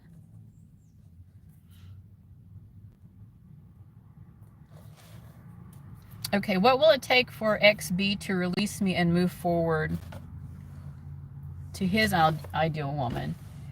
You know what's interesting is, like, that's the same mentality I had about my ex-husband. Not to make it about me, but I'm just like, I can relate. Because I always had that feeling too, like, when he finds the right woman, he'll actually treat her right.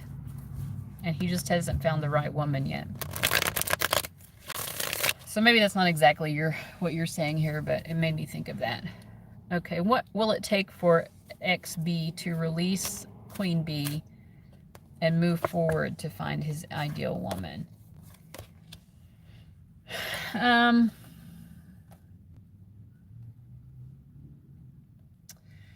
Well, I think that he'll have to feel alone in the relationship. I mean, the shared energy here is the Hierophant, so I don't know if the two of you were married or if it was just like it had almost the significance or the weight of a marriage, because it feels like there were expectations here similar to a marriage between the two of you. I don't know, when he starts to feel lonely enough is what it feels like to me. Because your love is very loving. He wants to keep going back to the buffet of your love. Well, give me another serving of Queen Bee's love. I can't stop going back to the buffet. But like when he starts to feel lonely, it felt like you were married. Yeah, it did to him as well. So he has to get to the point where he starts to feel lonely, because your love was such a blanket of love that he, even when you all have been in separation, he hasn't been able to totally get to the point of being lonely. So I don't know, that's the answer. He has to get lonely enough in the connection with you to start feeling that urge to, like, look for love elsewhere. Yeah, I feel like that's the answer. If he can't release me, why doesn't he change then so we can work out?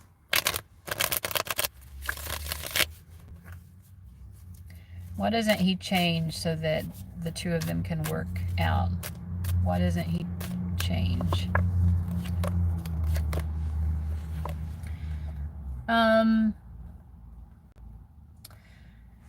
Well, he doesn't change because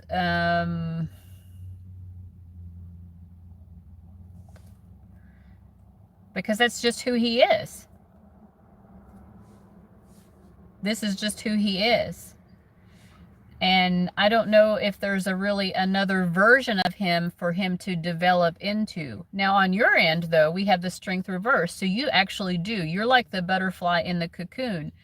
You do have another version of you that you could evolve into, right? Which would be learning your strength, which we were talking about before, being in the driver's seat of your own life, having power over your own life choices rather than getting sucked back in.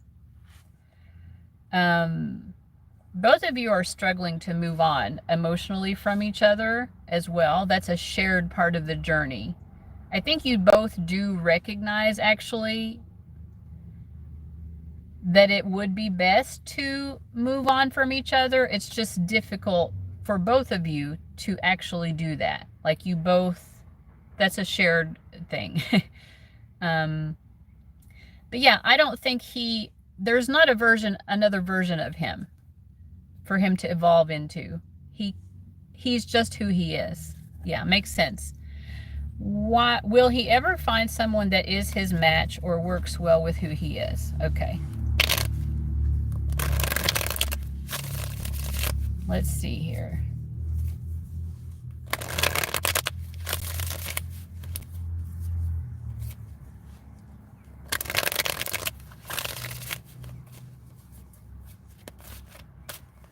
All right. Well, there's a resounding no. Nope. And what's interesting is I intended this to be the person. It's the Hermit reversed. He's the Nine of Pentacles reversed. The shared energy is the Hangman. I mean, the fact that they're all reversed is saying no, he's not going to. And even if he did find someone else to settle down with, it's almost like they would be strangers passing through the night.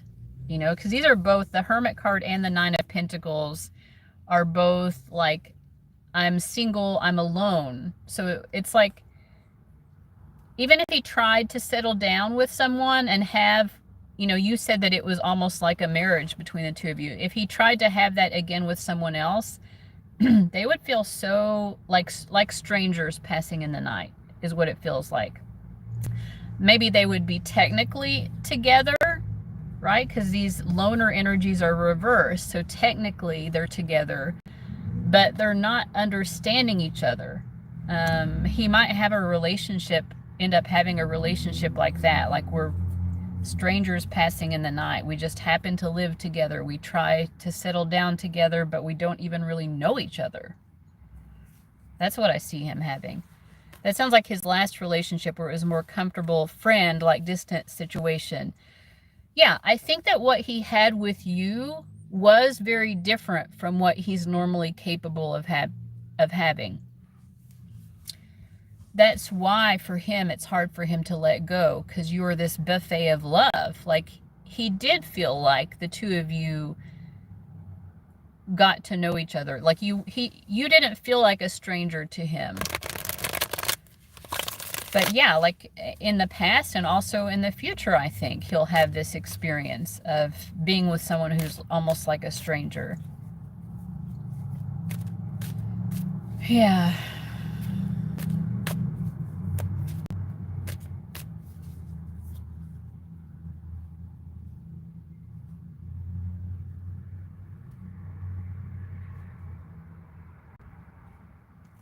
Yeah. All this resonated so well, Gabby. Thank you. I have no more questions. Okay. Well, I'm glad that it was helpful. Let's see here. Thank you so much for stopping by. It's always good to see you. And I think next on the list is Mara. So Mara, I hope you're still here. You said, I thought of a new question. How can I heal from D? We were seeing each other a few months ago, but we're no longer in contact.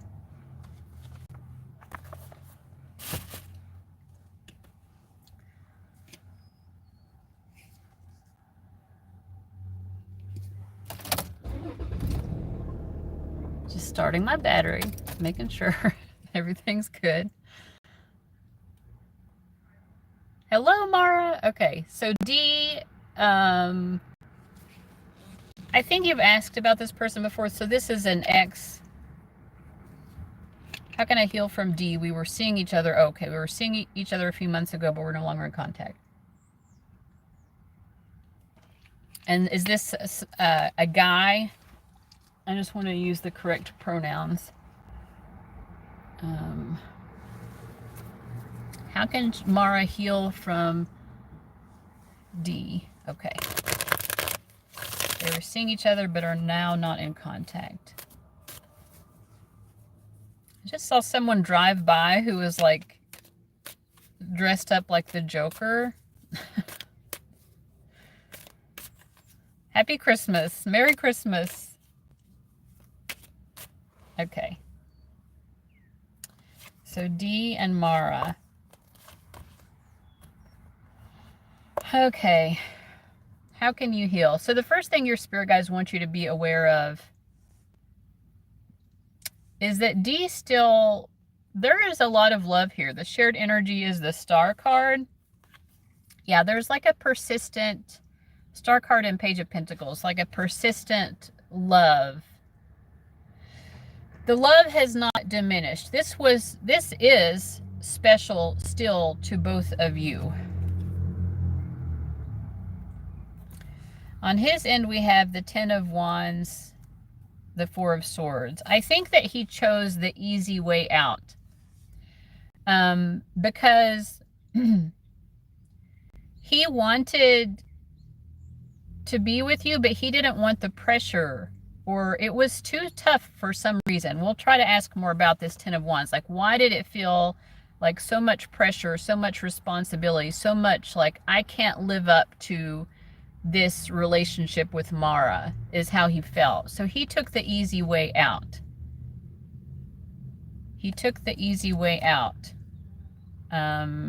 Maybe he wasn't ready for the responsibilities of a relationship. What is this Ten of Wands reversed? What was so difficult? Okay. I don't know, like, I mean, we have the Three of Cups, the Tower, and then the Eight of Pentacles. I feel like he was not ready for monogamy. I just gotta say it. He was not ready to be in a commitment that required monogamy. And whether you all talked about monogamy or not, like, he kind of felt like that was probably the expectation, or what would become the expectation if you all kept being involved. He wasn't ready for that. Like, why was monogamy such a burden to him?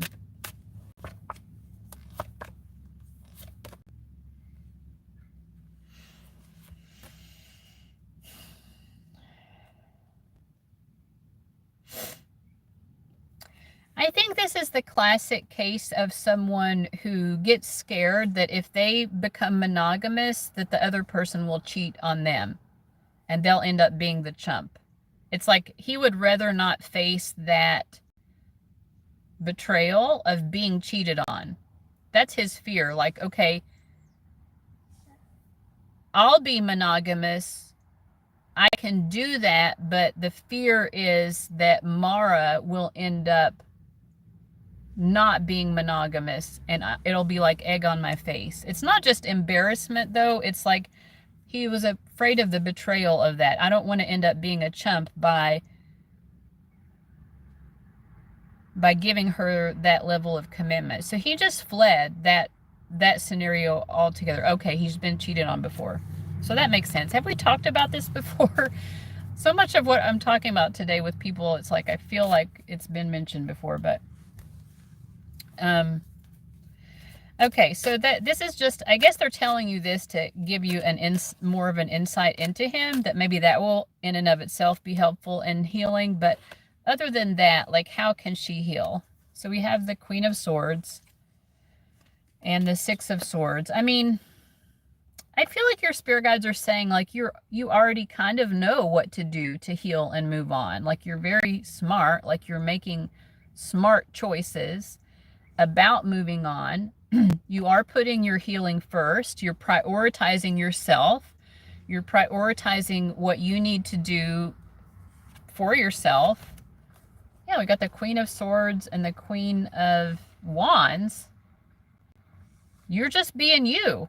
Like, just being yourself and honoring and respecting yourself for all of the wonderful qualities that you have, and putting yourself first. I think I feel like your spirit guides are saying you're already doing that. But anything else? What can she do to move on?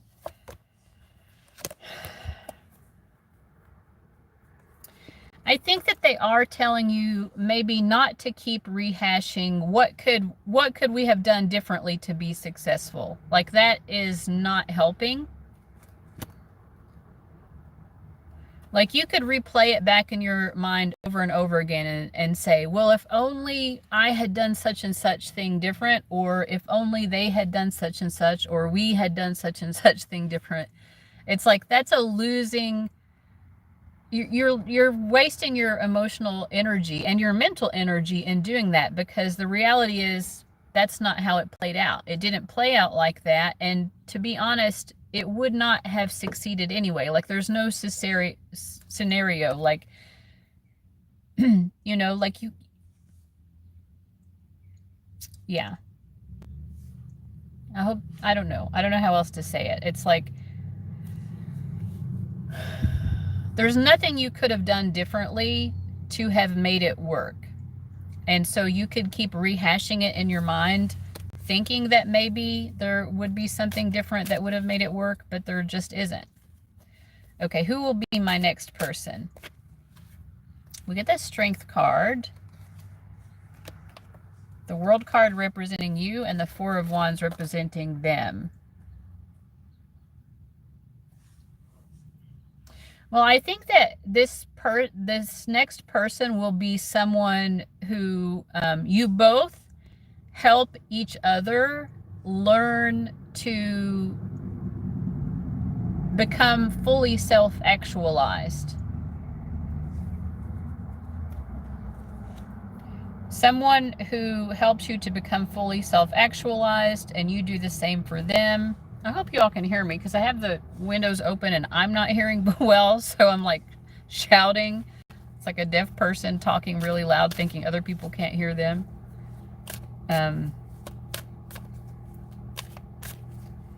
Okay, what is this? Who is this person? I feel like this is also someone who has been through a disappointing romantic situation, and because of that, they're now ready to self-actualize as well. I'm gonna have to close the windows because I can't hear.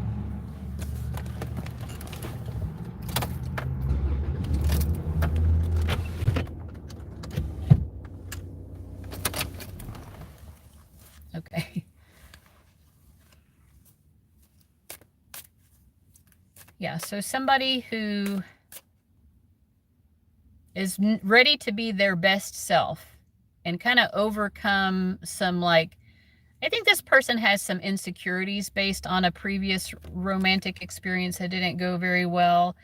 They're eager to sort of prove themselves in life and say, you know what, my ex didn't see my potential, but I see my potential. I'm ready to get out here and conquer the world.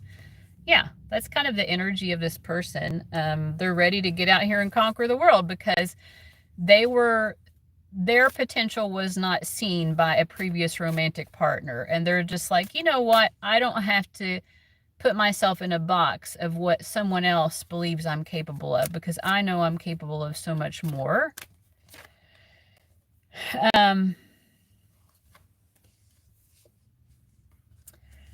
I feel like this might be someone that at first glance you may not even, it wouldn't necessarily be the type of person you would consider dating either. Like it's not your, I don't know if you have a type, but when you meet this person, you would not expect them to be your type. You're like, that's not the type of person I expected to be with. It feels kind of like that. But yeah, the two of you will be life-changing for each other. Let's see when the timing is. Like, when is this going to start? Will it be in 2025 or later? Has she already met this person? Okay, I'm saying that you've already met this person. Will she get involved with them before the end of this year, or will it happen afterwards? Okay, you could get involved with this person. I'm getting a yes for before the end of the year. So we have, what, 6 days left up to the 31st?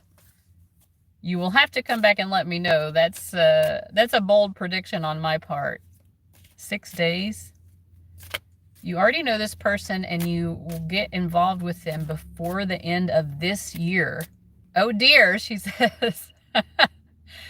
I don't know. We've got 4 seconds left. I don't know how much you paid, if you paid for more. Oh yeah, you paid $9.99, so we can do another 10 minutes if you want. Is there anything else that you're wanting to know? Is this an X? Let me see. Let's see. Is this an X? Okay. I mean, I'm getting a yes.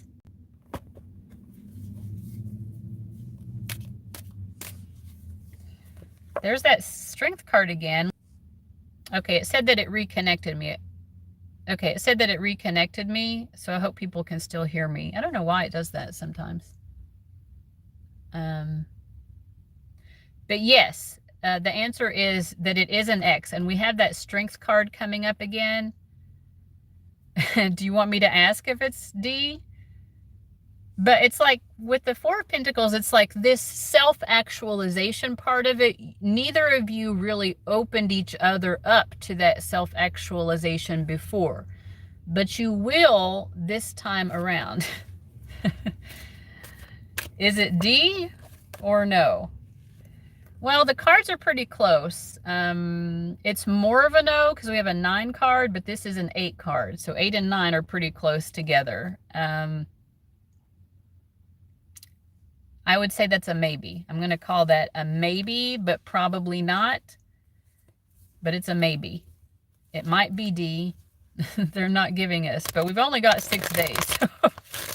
Guess we'll find out soon. Or maybe my prediction is wrong, you know.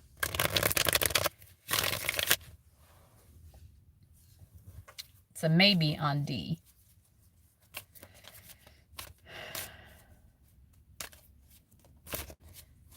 What does she most need to know about this?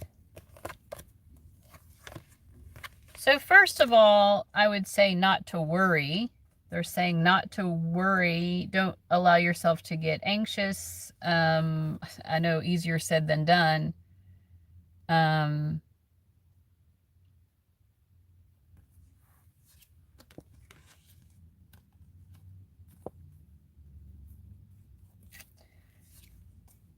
I feel like maybe this person, whoever they are, they may not be coming into it necessarily with the goal of settling down, because on their end we have the Queen of Pentacles reversed and the Page or the Princess of Wands upright.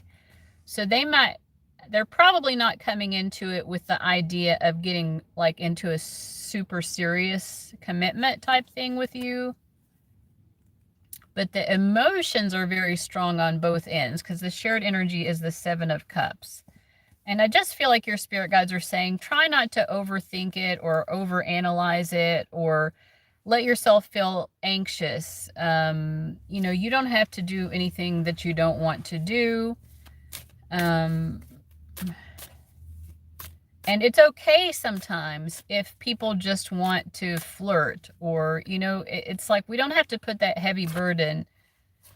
I do feel like there's some sort of strong emotional connection that is going to be taking place between you and this person.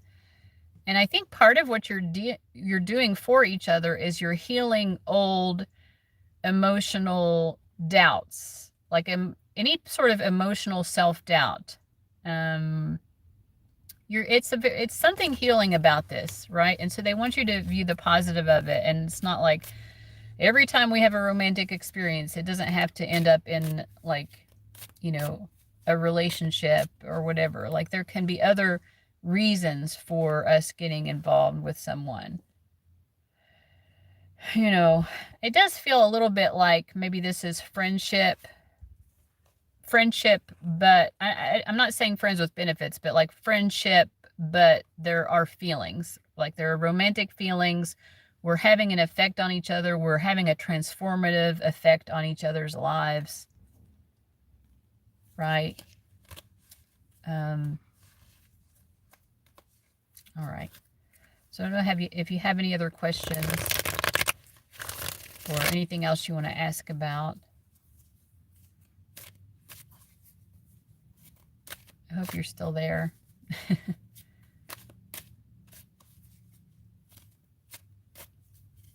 Does he still care about you? Okay. I have to be honest, I'm getting a no. I feel like he's trying to move on.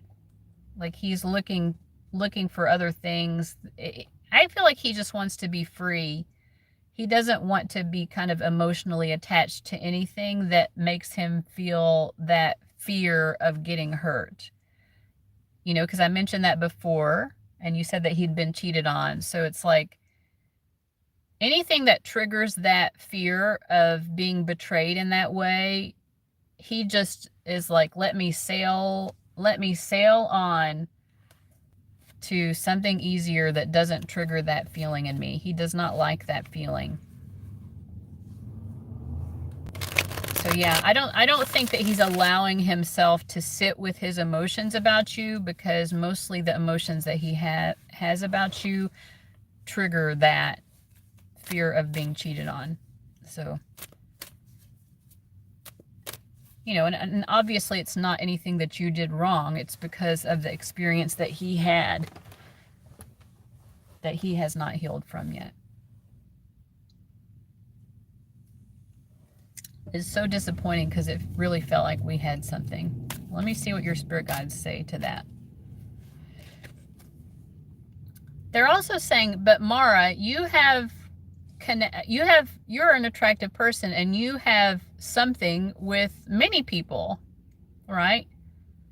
So I feel like they're saying like it's actually not that unusual. The level of connection that the two of you had, you have this type of attraction regularly. I think you also have the ensuing disappointment regularly. And it leads to a feeling of loss and heartbreak. So this is definitely not a unique experience necessarily. You've had this experience with other people before, where there's that initial attraction. It feels like so amazing. The chemistry is there. But then it ends up like, you know, kind of like not really getting anywhere. I have a lot of flings, but they always end even though I don't want them to. Yeah. And your spirit guides are saying like, you're saying we had something, like what we had was special, and I think they're just trying to give you a little bit of perspective here. This guy is kind of a dime a dozen, right? There wasn't anything that was really all that special about it. It was just another attraction. And they're not saying that to be judgmental. They're just trying to give you the perspective of like, I don't know, like there are always going to be new people to meet. You're going to have another attraction to someone else, you know, like the pattern will continue with that part of it. There's no difficulty in finding someone that you have this mutual attraction to. And they're saying that like you will also get to a point where the attraction takes root more than it has in the past. So that's been the part that's missing, is that there's been the attraction, but it didn't really take root. And because it didn't take root, it couldn't flourish and grow. It couldn't last. It couldn't withstand, right? What's going to be necessary for that to happen? The Ace of Wands. The Moon card. What is the Ace of Wands here? Well, I think what they're saying is what's going to be necessary is for you to continue to take that emotional risk, basically. I was like, are they talking about sex? No, they're saying you're going to have to risk getting your heart hurt again in order to finally get to that person where it does take root, right? So it's just it's like you got to keep throwing your line back in the water, and eventually you'll find someone where it does take root. I feel like when you do find that person where it takes root, this person will kind of, they will be the person to lead the situation. This is Mars energy, Mars in Scorpio. Well, I don't know if they'll have Mars in Scorpio necessarily as a placement, but like that's the energy. Mars is also the planet that rules Scorpio. Like, this is going to be someone who really knows what they want and they know how to go after it.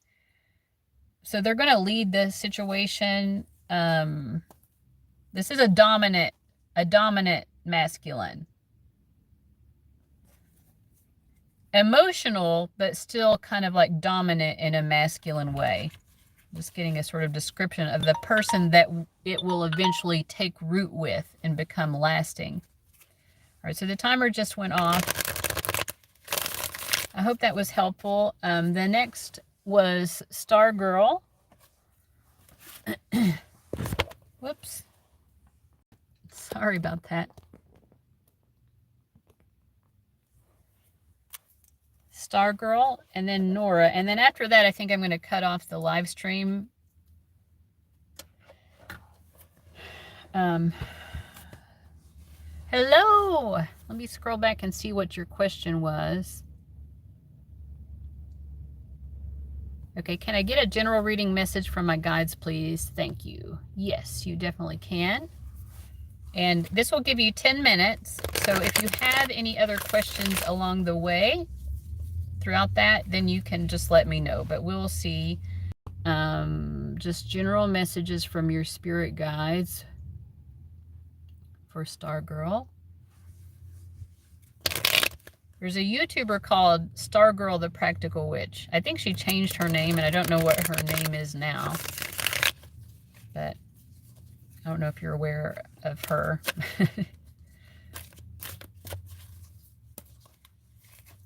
Okay, let me start the timer here. What does Star Girl 203, what does she need to know? Oh, we got the Empress.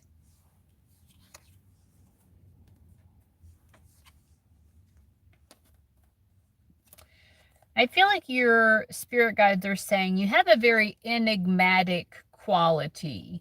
You have a certain cool factor, or there's something about you that makes you a very attractive or enigmatic person.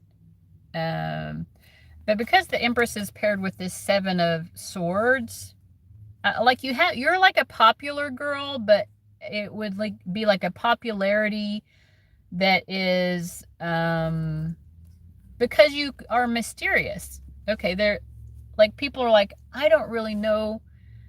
There's something about Star Girl, but it's sort of mysterious or something. But it makes you popular. People want to know more about you. That's what it is. Your spirit guides are saying, Star Girl, people want to know more about you.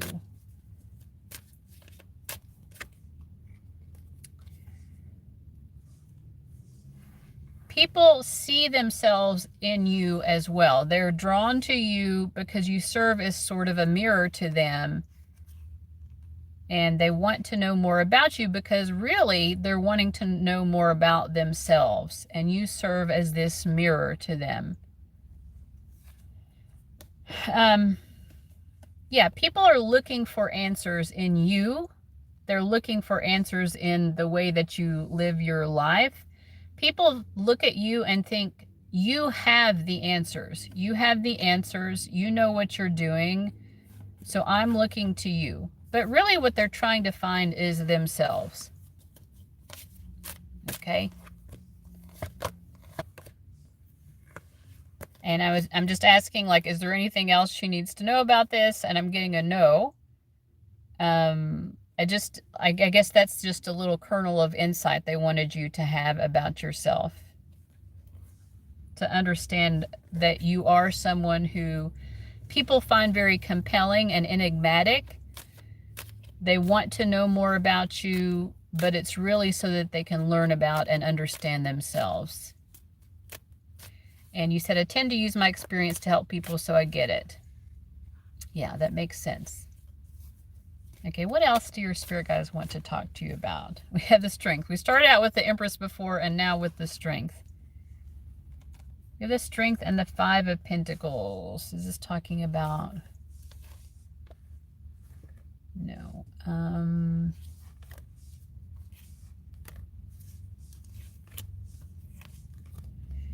Okay, I feel like they're wanting to say something about finances with this Five of Pentacles and how you have the strength to deal with your financial situation. So,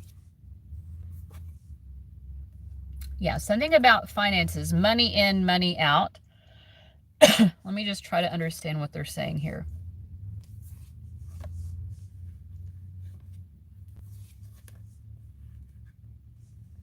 I think that they're saying, like, maybe you've been searching to find the best approach to bringing in money or saving money. It's like the money in, money out factor. You're trying to get it balanced, right? So that there's more than enough coming in to cover what needs to go out.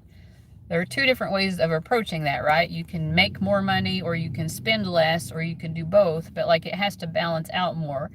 And I think they're saying, like, it's like you've been looking for it. Almost, I have to be honest, it almost comes through like maybe you've been looking for some sort of magical pill for the financial solution, or like maybe even a get rich quick scheme. Not that it's necessarily a scheme, but like you've been looking for something that's like something's going to bring in the money finally, right?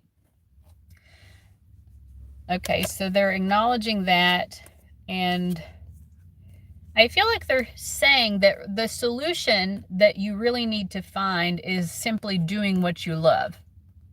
If you love doing something, it's going to bring you that security. It's not like there's some new get rich quick scheme or like some new endeavor. It's not like you haven't hit the lottery yet. The lottery is, in terms of your financial well-being and bringing in the money that you want to bring in, simply doing what you love and loving what you do.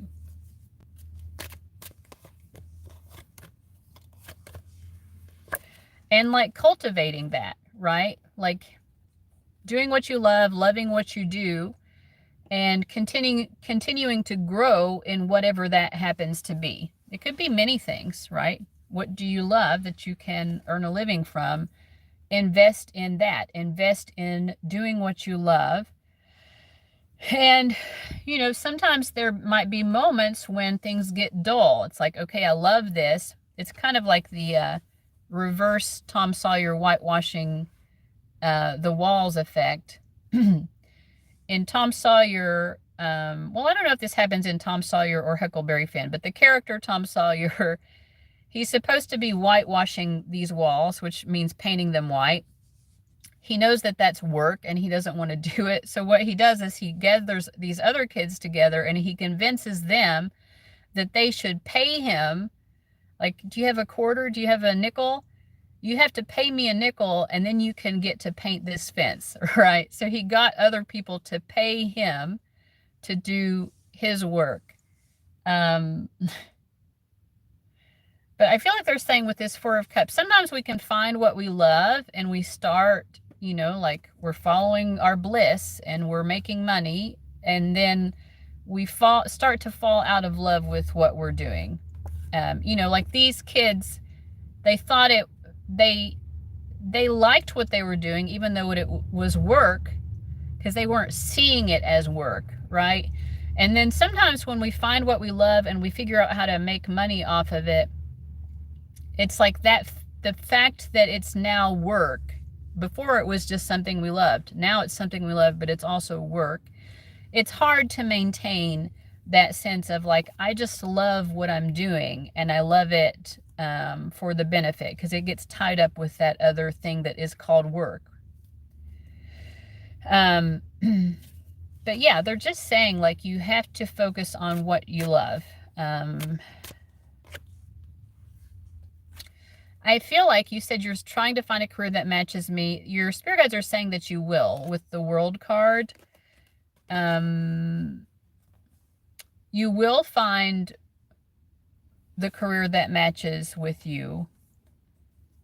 And even then, it won't be perfect. So it's like they kind of want you to accept that as part of the experience and even part of the adventure of finding a means of earning money that is enjoyable. You know, there always is going to be a bit of a thorn. Even a rose has a thorn, right? You can find the perfect job, there will still be the thorn within that rose. They just want you to have a realistic mindset, because your spirit guides really do want you to prosper financially and succeed in the material world and having, you know, that material security that you need. But they're saying this is the mindset that is going to be the most helpful to you.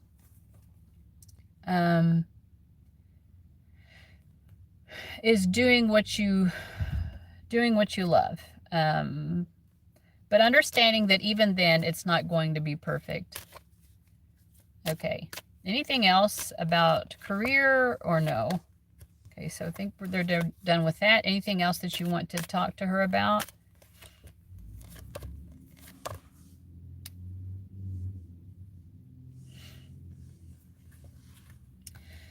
There's nothing else on their mind that they haven't already said. So what they have said to you is the most important thing that your spirit guides wanted to say, but we do have a minute left. So if you have any final burning questions that you want to ask, you can still ask anything of them. But that was all that they were having to say to you, which was they wanted you to understand how people perceive you, right? And maybe that's a confirmation of the significance you have in other people's lives. And then also making money.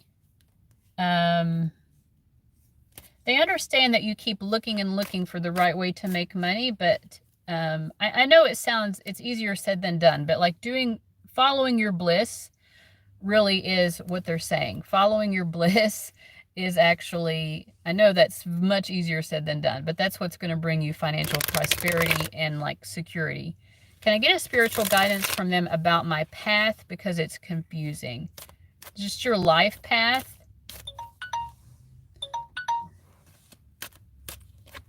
So the timer went off. I mean, first of all, they want to confirm that you have already been very successful in life, and you will continue to be a successful person. It's something you've succeeded in a lot of ways. Like if you look at your past and you count up your trophies, so to speak, whether they're physical trophies or just like you can acknowledge like, you know what, I did great with that thing. You know, like there are lots of things that you've done where you're like, yeah, you hit the target, you know. It's happened a lot already, and it's going to happen a lot in the future where you are succeeding, where you're doing well. And what does that have to do with her life path? Well, I feel like they're saying that is your life path. Your life path is that of the victor. So maybe Victor, the victor, V-I-C-T-O-R, that could be a, what's it called? An archetype. You know how there are different archetypes? Maybe there's an archetype of the victor. But that's your life path. Your life path is to be the victor, to be victorious. To be victorious and to accept the accolades and the love that you get for that. Because people who are victorious, well, not always, but in your case, it also brings popularity to you. And we did see that before. So you are meant to be victorious, and that victory, the victories that you continue to experience throughout your life also bring you popularity. That is your life path. Anything else to say about this that will help bring her the clarity she needs about it? The thing is, because you are a victorious person, you have many victories already, you will have many victories in the future as well. And because that makes you popular, people will never really know the real you. There will always be a very hidden side of you that people will never understand, because all they can see is the shiny part of it. They see the victories, they see the popularity, but they don't really understand the inner core of you. And in some ways, you know, your spirit guides are saying that's part of what makes you special. You know, it may not feel that way to you, but that is also a part of your life path. And the specialness of your life path involves that, right? That people will just see that you're a victorious person, you're a popular person, and they won't kind of understand the hidden inner dimensions of you. But anyway, they're saying that this life path will lead you to financial security and prosperity. So yeah, keep going after those victories, basically. Keep pursuing opportunities to be victorious. I think that is your bliss, actually. Oh, that's interesting. Your bliss is looking for ways to be victorious and then actually fulfilling those opportunities to be victorious. All right, so the timer did go off, but I did want to answer that final question, and I hope that makes sense. Spirit guides have some interesting responses sometimes. Can people still hear me? Next is Nora. I hope you're still here, Nora, and I hope that people can hear me. Let me scroll back. Nora, how does my online crush see me? What are his thoughts? And would things be and how will things be between us in the future? You're very welcome. All right, Nora, are you here?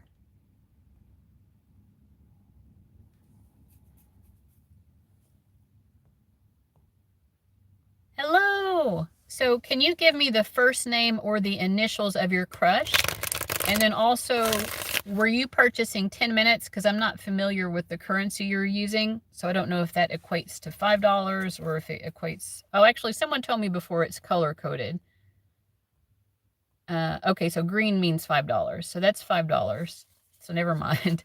So we're going to do 10 minutes. And what is your online crush's first name, or at the very least initials or something to go by? And what are his thoughts, and how would things be between us in the future? Okay, I'm shuffling Nora and her crush P. What are his thoughts and feelings, and how are things going to be in the future? Let me get a drink of water first. This is going to be my last reading, by the way.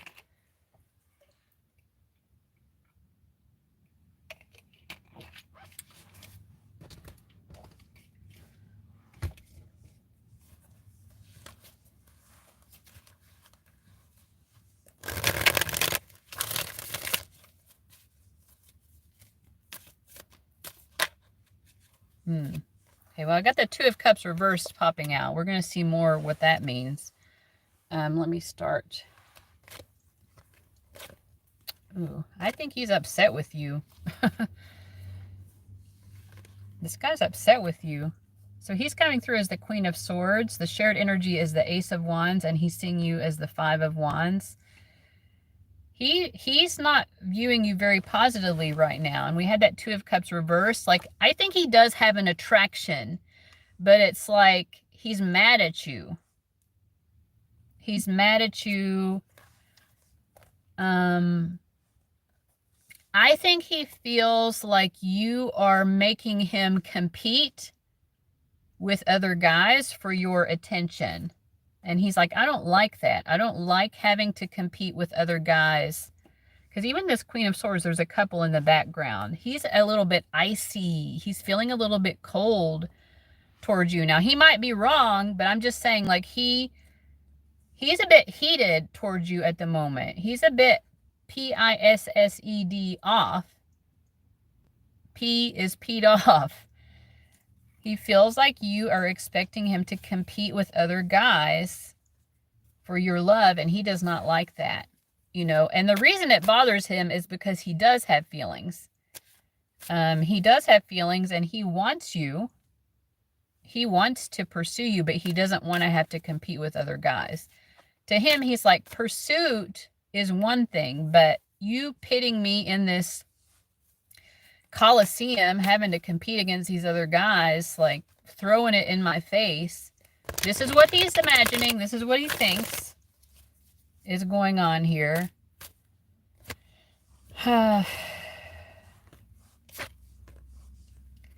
Yeah. I kind of feel like he has feelings for you, but it's very sour at the same time. Queen of Cups reversed.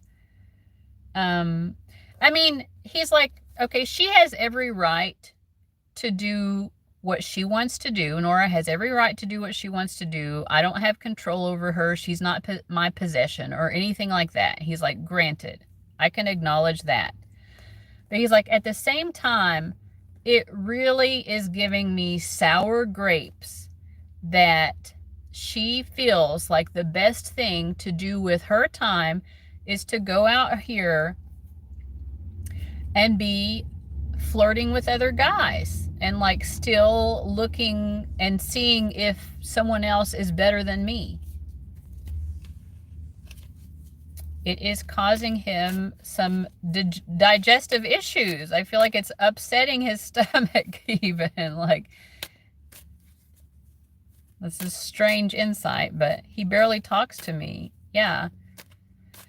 Yeah, and I mean, he knows that he doesn't have any actual claim on you. That was just coming up, but he's still like, it bothers him. He's bothered. I think he feels a lot of pridefulness when it comes to you. Like, despite the fact that he's barely talking to you, like he does feel this sort of like, well, if you're with me, you should be just with me. And it's like he's trying to put this kind of level of monogamy and loyalty on it when the two of you are barely talking. And it's like, he knows, there's a part of him that knows that that's wrong and it doesn't make any logical sense. Like, he has enough awareness to be like, okay, I don't have any right to be acting this way. But at the same time, like, his emotions are still that sort of like, how dare you? How dare you be entertaining the possibility of being with other guys?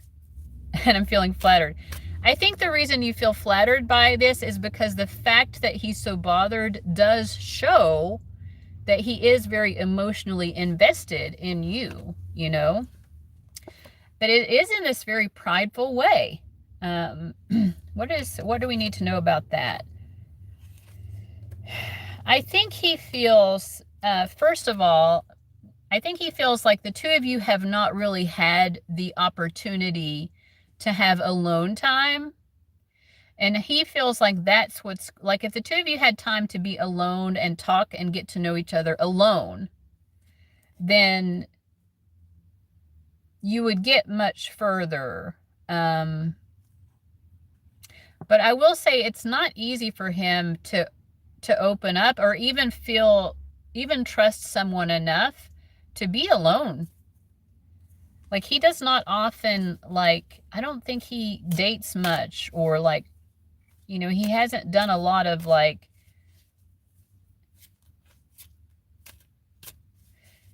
you know, I'm seeing like, you know, like a man having a woman in his bedroom just sitting on the side of the bed talking. Like, he doesn't do that a lot, but he feels like that type of scenario where you have the time, you're alone, it's obvious that you both are having romantic feelings and getting to open up and talk. Like, he knows that that is necessary, but he does not do that very often. I feel like he probably just has sex more often,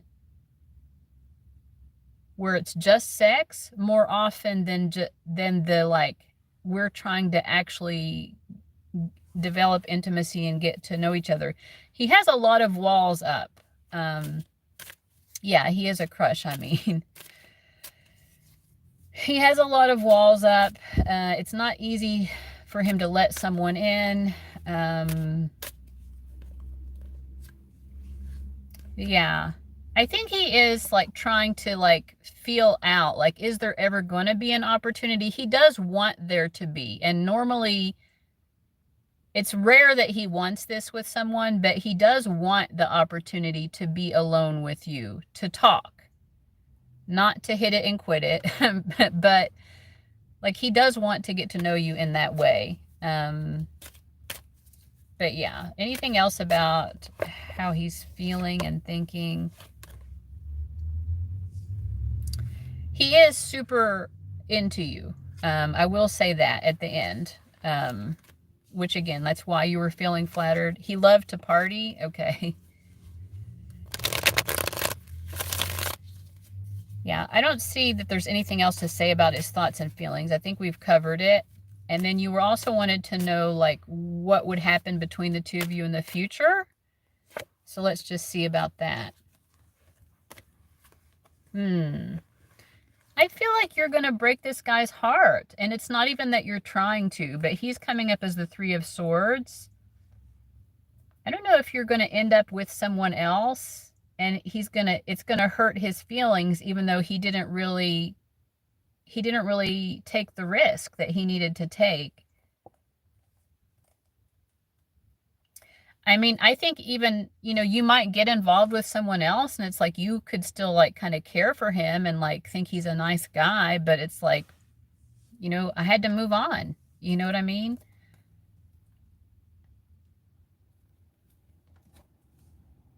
So,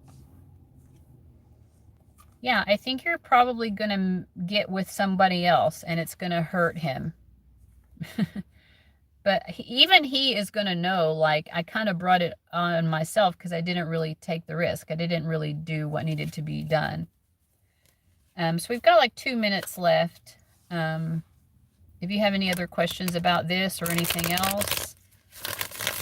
Yeah, I mean, I think that's basically what's going to happen.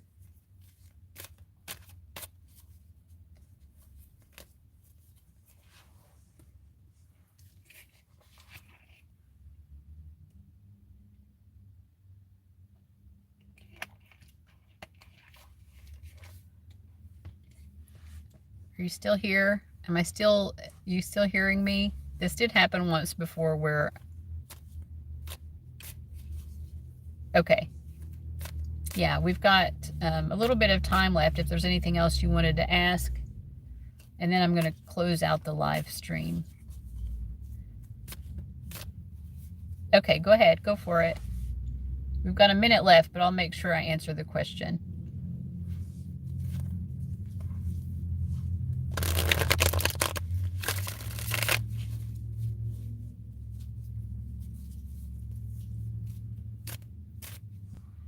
Oh, I'm in a gaming team. How will the next match be?